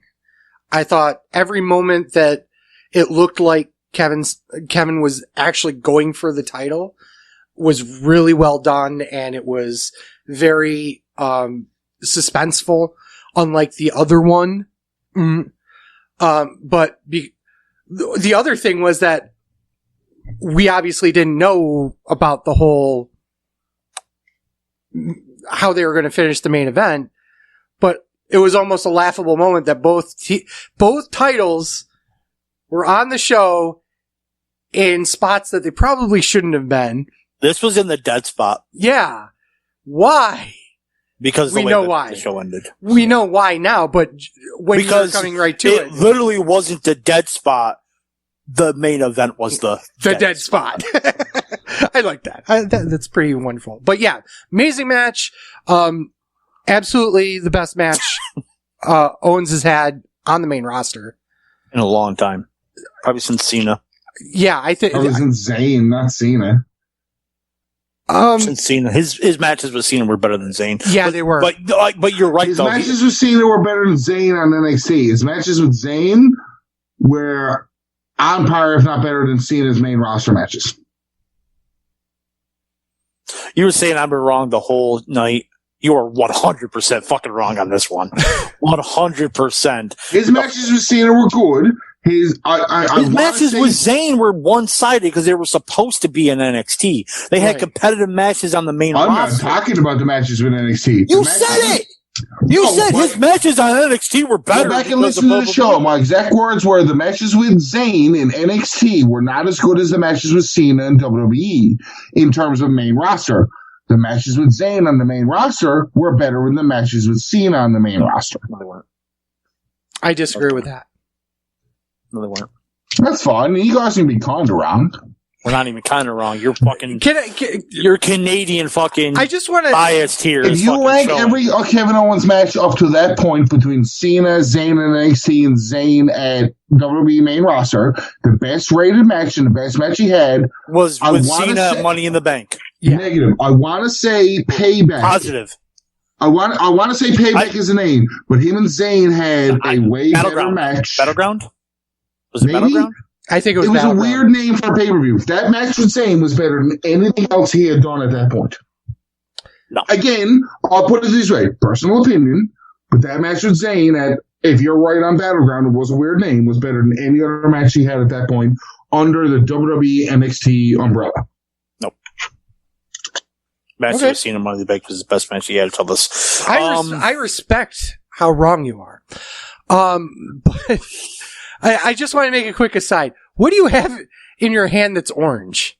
It's a I box. was just picking something at the desk and just poking it. Is it a box I cutter? can't- It's a box cutter. Are It's a you box cutter. are you getting ready to gig on this show? I should. I should. I was just looking at it like, is he gonna gig? Versus Kevin Owens. he's like he's gonna die on this literally. He's gonna gig blade to. himself. He's playing it on. Chip, what do you think of the match? 5 stars. That was amazing. And I haven't given that. I've only given one other match that this year, and you'll find out next week which one I choose, or next time we record which one I choose for my match of the year. My luck and Ryan's work are about the same. So you gave this match 5 stars, but not the War Games match 5 stars? I guess I enjoyed this one a little more than the War Games. No, hold on now. Outside of Sleazy and the Fat Man being cunts, because that's what they are, I can see how you enjoyed this match better than you did War Games. I can understand the viewing on stuff. Sit down and put your headset back on, Sleazy. He's not wrong. I can see how some people enjoyed the TLC match more than they enjoyed War Games. So he's gonna have a fucking aneurysm. I understand, but let's talk about something else so he doesn't have a fucking aneurysm. I understand he's about ready to fucking have a brain aneurysm, but let's talk about something else. Okay, Fat Man, yay or nay? Can you not see how some people would have appreciated that TLC match over War Games? It had a better story. It was more story driven. So See? yes, I can see it. And He's wrong. I'm a story guy. So am I, And- but he's wrong. No. You're an NWA guy, which means you're a wrestling guy more than a storyline guy in the broad spectrum of things. So War Games to you would probably be better than what the TLC match was. Yeah, I'm an NWA guy, but I'm also a Bret Hart fan, so I like telling Bret stories. Hart, I'm Canadian, and I understand Bret Hart didn't tell fucking stories. He had 5 moves of dooms like everybody else, but he wore pink and everybody thought he was great. What? Holy shit! What the fuck? What is this show turned into? I should have known this was coming because Ryan A Canuck conundrum. fucking thinks that the Bret Hart Owen Hart match is just a match inside a steel cage, but clearly he hasn't seen it because I they watched told the this shit story. more times than you've jerked off. I 100% doubt is that. match inside a steel cage. You know how many and that was times I not jerk steel off? cage match. That's the best steel cage match I've ever seen, and it's zero blood. They told a great fucking story. Fuck you. Firefly Inferno match. The Fiend versus Randy Orton. Best part about this match, honestly, was the RKO while he was on fire. Yeah. Everything else was just an Inferno match and building up to it. Oh, cool. Fiend caught on fire. He's supernatural. Holy fuck, he just ate an RKO and ran while he was on fire. Oh, I'm excited to see where they go after this.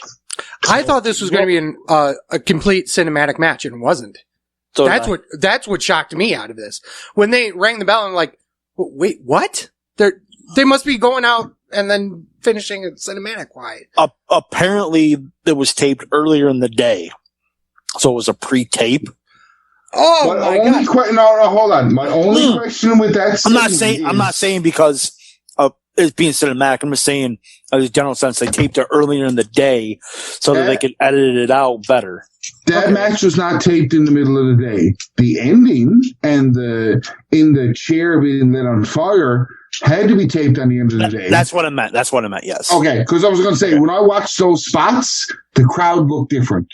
Yeah, When you watch the full match, the crowd is the same as all pay-per-view. You watch the chair spot and you watch everything else, that looked different. Look Yeah, at you paying that's what I meant. Detail.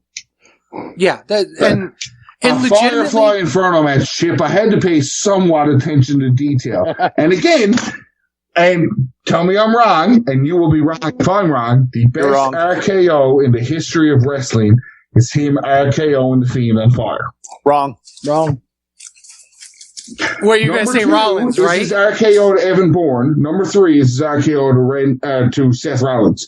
The Fiend was on fucking fire in the RKO him, and the Fiend ran on fire. It was the best visual looking fucking RKO that's ever been delivered. I would agree with that. True. I would absolutely Wrong. agree with that. Still wrong. I think the best one is the Seth Rollins one. Seth Rollins is number 3 because the Evan Bourne thing he had to time a fucking shooting star pressing the RKO, and The the reason fucking Fiend was on fire. The reason why I liked the Rollins one better than Bourne, because with Bourne, he literally just he stood up for it, but really he only caught him while he was on the ground. It wasn't like he stood up and then RKO'd him. He just went boom.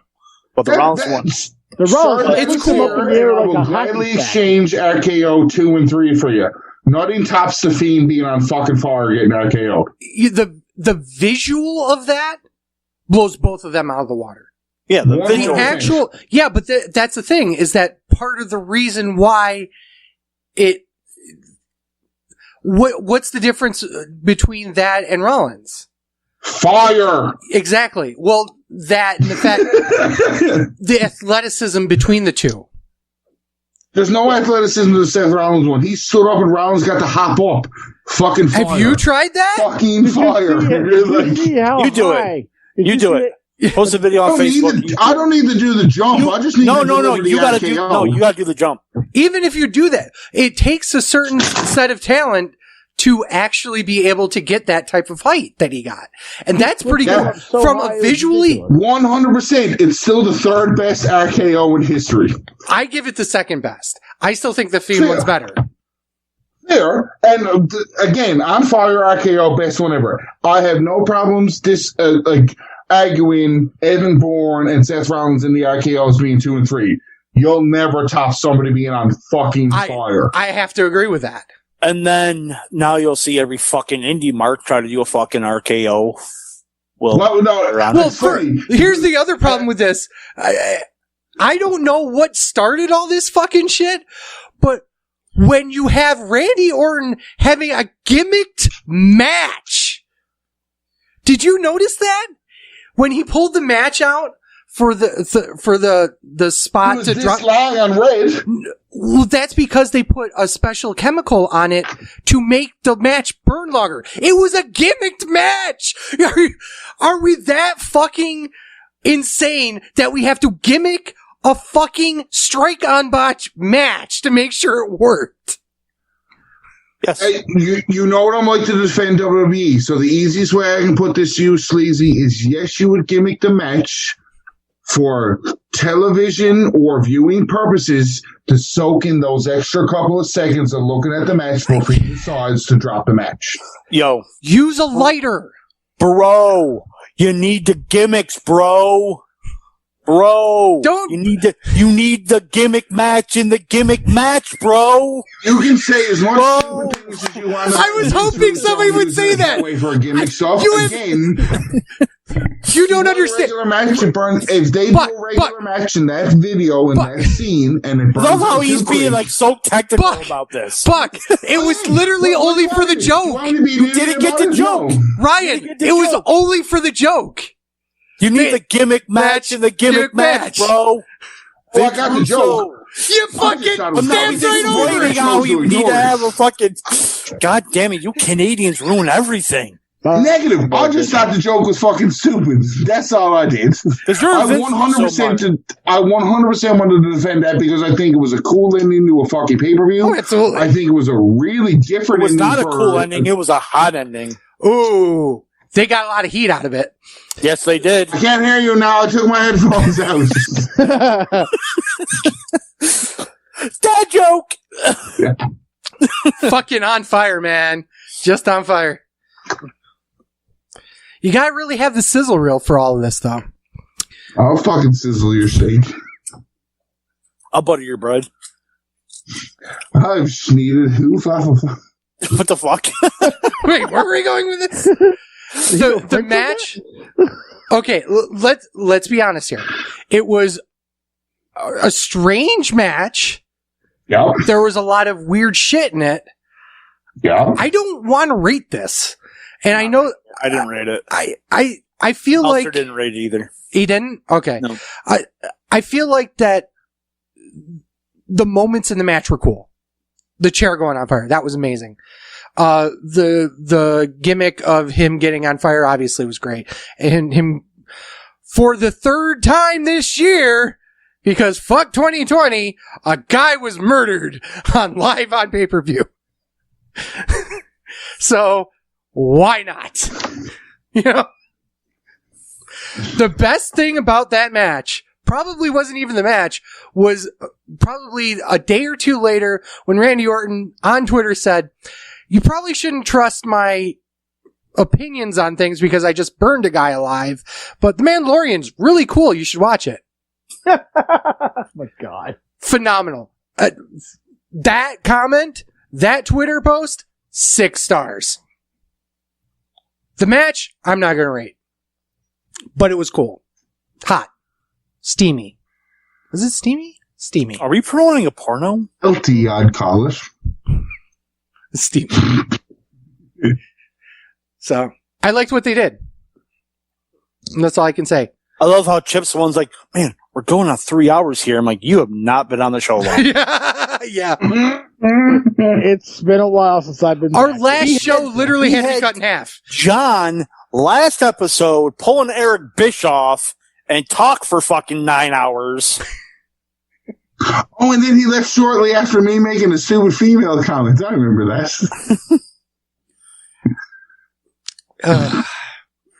So Final thoughts? I Oh, guess? okay. Overall opinion on TLC. I thought it was a good show. Honestly, I believe that, and you're all probably going to rip me limb from limb on this, and I don't give a flying fuck. But I think since the Thunderdome has come in, and even though we're piping in sound, but since the Thunderdome has come into play, the WWE pay-per-views have been much better than they had been earlier in the year. I agree with that. 100%. TLC is definitely... That's not it. Or I'm not saying. I mean, I It agree. It is 12/29 in 2020, and you just had the entire wrestling show agree with you. It's not 12/29. What the fuck are you talking about? Well, it's December 12th on the 29th day. It is 12/29, Like about the 2020. time. I'm like, it's only 9:56 here. Yeah, that's crazy. There's some weird shit going on this 2020. But no, 2020 is weird. I've been more invested in the pay-per-views since they brought Thunderdome in, and I think even though it may be aesthetically just a viewing picture of fans watching you, it gives the wrestlers energy. Just like being an actor in my past, I don't act anymore. I actually stopped. But when you have a house that's partially filled with audience members, it's a lot harder to be able to get over your role than it is of a house of 500 people compared to a house of 50 people. Sir, you've never worked in front of 17 people. I've worked in front of 5. How many were at that UW show? It was 4? it was 5? when my musical theater company decided to just do a straight play, and there were literally 5 people in the audience. It is so hard to be able to bring your character over for 5 people than it is compared to 100 people for someone. And that's why Impact and ROH, while being okay shows, don't feel, Agreed. I mean, I watched Impact. I'm just like, wow, I really just don't feel like they're. Oh, Ryan said, "Fuck you." Ryan has to go bye-byes because he probably has to take a shit. Well, we're about ready at the end of the show anyway. You gotta wait 5 minutes. But so I definitely have enjoyed watching. Like, I'll get home from work because I work close on Sunday nights, and I'll stay up for 2 hours and watch the extra 2 hours and watch the pay-per-view all the way through it and enjoy the hell out of it. At the end of the day, that's what we're here for. You know, I mean, we can complain because that's what we do here. But in the reality We're of wrestling it, fans. yeah, we're wrestling fans. Complain. That's what we do. Yeah. I mean, that is literally our gimmick. But the reality is we're being entertained by these shows, and sometimes more than others, but we're still being entertained. We still enjoy wrestling.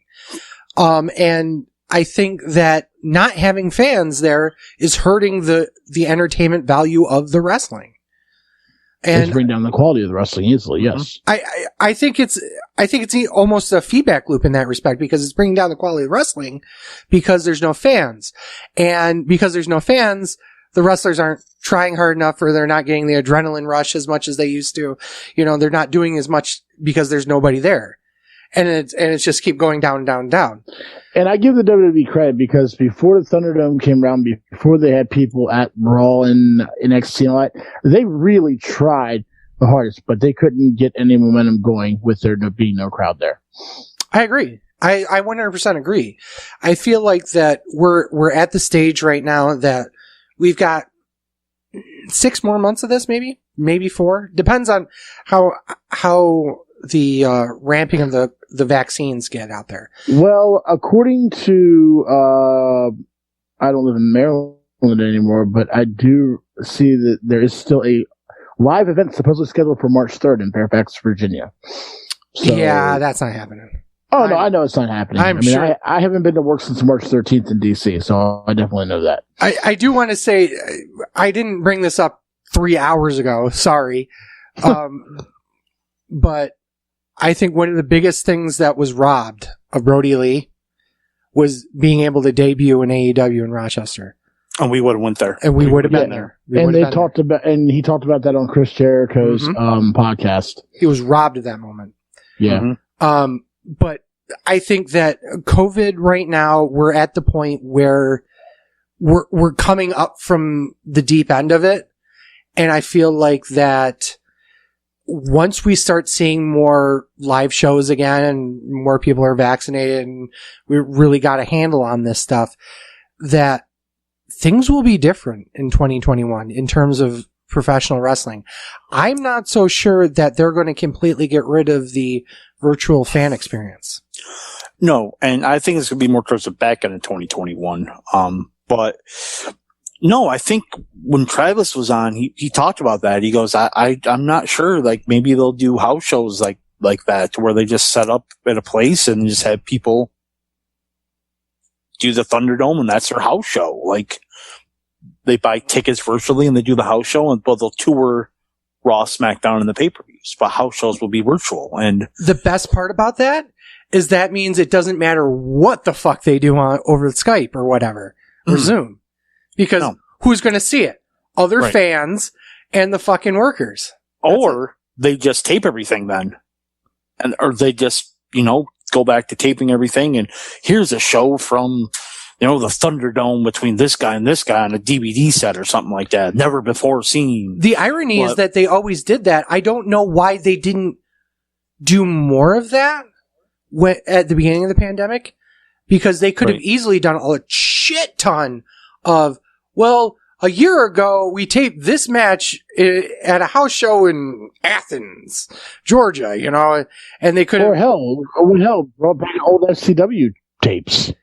The reason why I say specifically stuff from the main roster over the last year, because they tape everything, obviously. But the other part about that is that that's first run content that you could legitimately say to USA or Fox, hey, this is first run content. Yeah, it's been taped before, but it's got fan interaction. It's got the feeling that you need. Yeah, you could still do your pay-per-views that way, but you could kill off SmackDown for that, or something like that, or kill off a day's worth of wrestling, so you wouldn't have to expose as much of the roster as you did. Yeah. But there's so many different ways around it. And obviously the way they chose to do it is different. But I can see that this Thunderdome gimmick, just having, you have your house that's legit here, and then a row in upper lower bowl. No, I don't even think that, dude. I think what I think they're going to do is they're going to, no, I think they're going to expand the PC, and they're going to have house shows in the PC, but do it virtually. Okay. Buy virtual tickets to those shows. I'm not saying everything's based out of Orlando anyway. Yeah. So, cuts down travel costs. You can still try to make money on these shows by having, even if it's 50, 60 people, but it cuts down the travel cost, cuts down production costs, because you still got to build the sets up. They're not big sets. Right. You're not having people on the road traveling, which can time. You're not renting out buildings, which costs money. And they're already stealing half their paycheck anyway by killing off Twitch. Yeah. And other social media. So I think that's what they're going to do. They're just going to build like their own arena in Orlando. Well, technically, they just moved to the tropical Tropicana in Tampa. I know, but I'm saying they can't do that all year because you got baseball playing there. Yeah. I'm saying they're going to build their own arena that probably has 1,000, 2,000, maybe 3,000 seats. And then if they want live fans there, they can, or they just do it virtually. They're cutting down so much cost that way. And so you're basically saying they're going to build the Impact Zone. Or the Daily Center. Essentially, yeah. Like, I don't see them doing that. Huh? I don't see them doing that for TV tapings. No, you see them doing it for TV tapings? In the future. I'm talking I think Raw and SmackDown and pay-per-views are still going to travel. I think that Raw and SmackDown are going to travel, but I'm also saying that part of that travel, there's going to be a line of monitors that's also virtual. I don't think so. I see what you're saying. Kind of half and half situation. I don't think so. The reason why I say that is it's an easy way to add a shit ton of revenue. If the building isn't sold out, I see that happening. I mean, NXT does it with the Capitol Wrestling Center. No, what I'm saying is, say you have the Capital One Center in DC. What's it hold, about 18,000 people? Say half of it's full. 17,000, yeah. You will the other half virtual. When's the last time you saw a non-pay-per-view sell out? Dude, we went to fucking the last pay-per-view that allowed fans. Yeah. And that wasn't even nowhere close to selling out. That's my point, is that you're saying that but once this virus gets under control, people are going to want to do shit. Yeah. So that's why they're going to have Raw and I think they're going to still do house shows. Like, whenever fucking Meltzer says or whoever says, they're getting rid of house shows. Not the beginning. They're going to see how they draw. That would be stupid if they got rid of any part of their touring company. So, for any reason. So they're going to draw well at the beginning of this, after the pandemic. They're going to, because people want to go out and fucking see shit, do shit, rock concerts, WWE shows, theme parks, movies. They're going to fucking go into fucking hordes. There's 4 industries that everyone here, if they get in the stock market, need to immediately invest in. Airlines, Ticketmaster, and Live Nation, whatever they are now, if they're fucking put together. Sports teams, and bars. Definitely. You're going to see all those explode once everyone says, we can go back out. Appreciate it. One last thing before we go. I know that, and this is kind of off to the side for some reason, but I am starting my own personal vlog because I'm a weirdo. So sooner vlogs are like 2010. Yeah, vlogging is great. We decided to go through this because why the fuck not? So once that gets going, you'll see some strange stuff coming out of my personal Facebook and our YouTube channel. So keep an eye out for that. But in all seriousness, if nothing else, make sure you subscribe and like this video on YouTube. And if you're listening on Spotify or anything else, like us on YouTube as well. Because we have not enough subscribers. We need more subscribers. It's not like you all don't have anything to do. Yeah. But that's pretty much. I only work 50 hours a week. What the fuck do I do?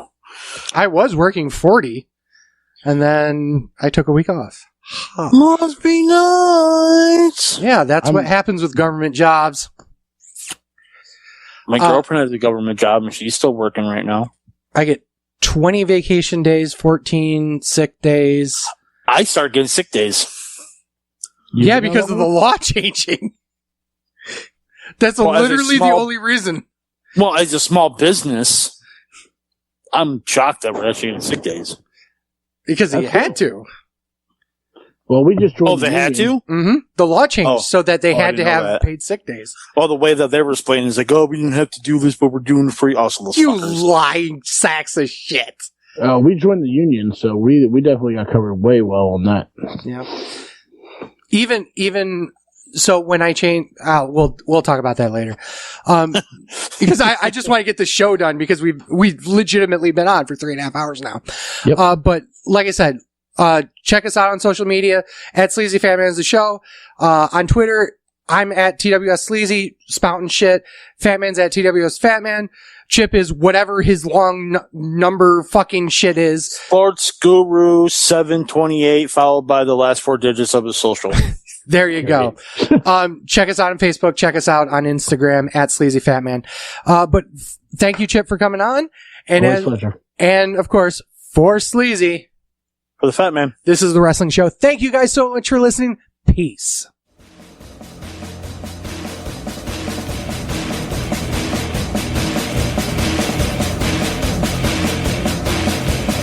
I'm a truth that you seem to run from. I'm an army of one. I'm a clip in your gun. I'm the pain of the game. The bloodshed in your name. When there's nothing to gain, all the world goes sad.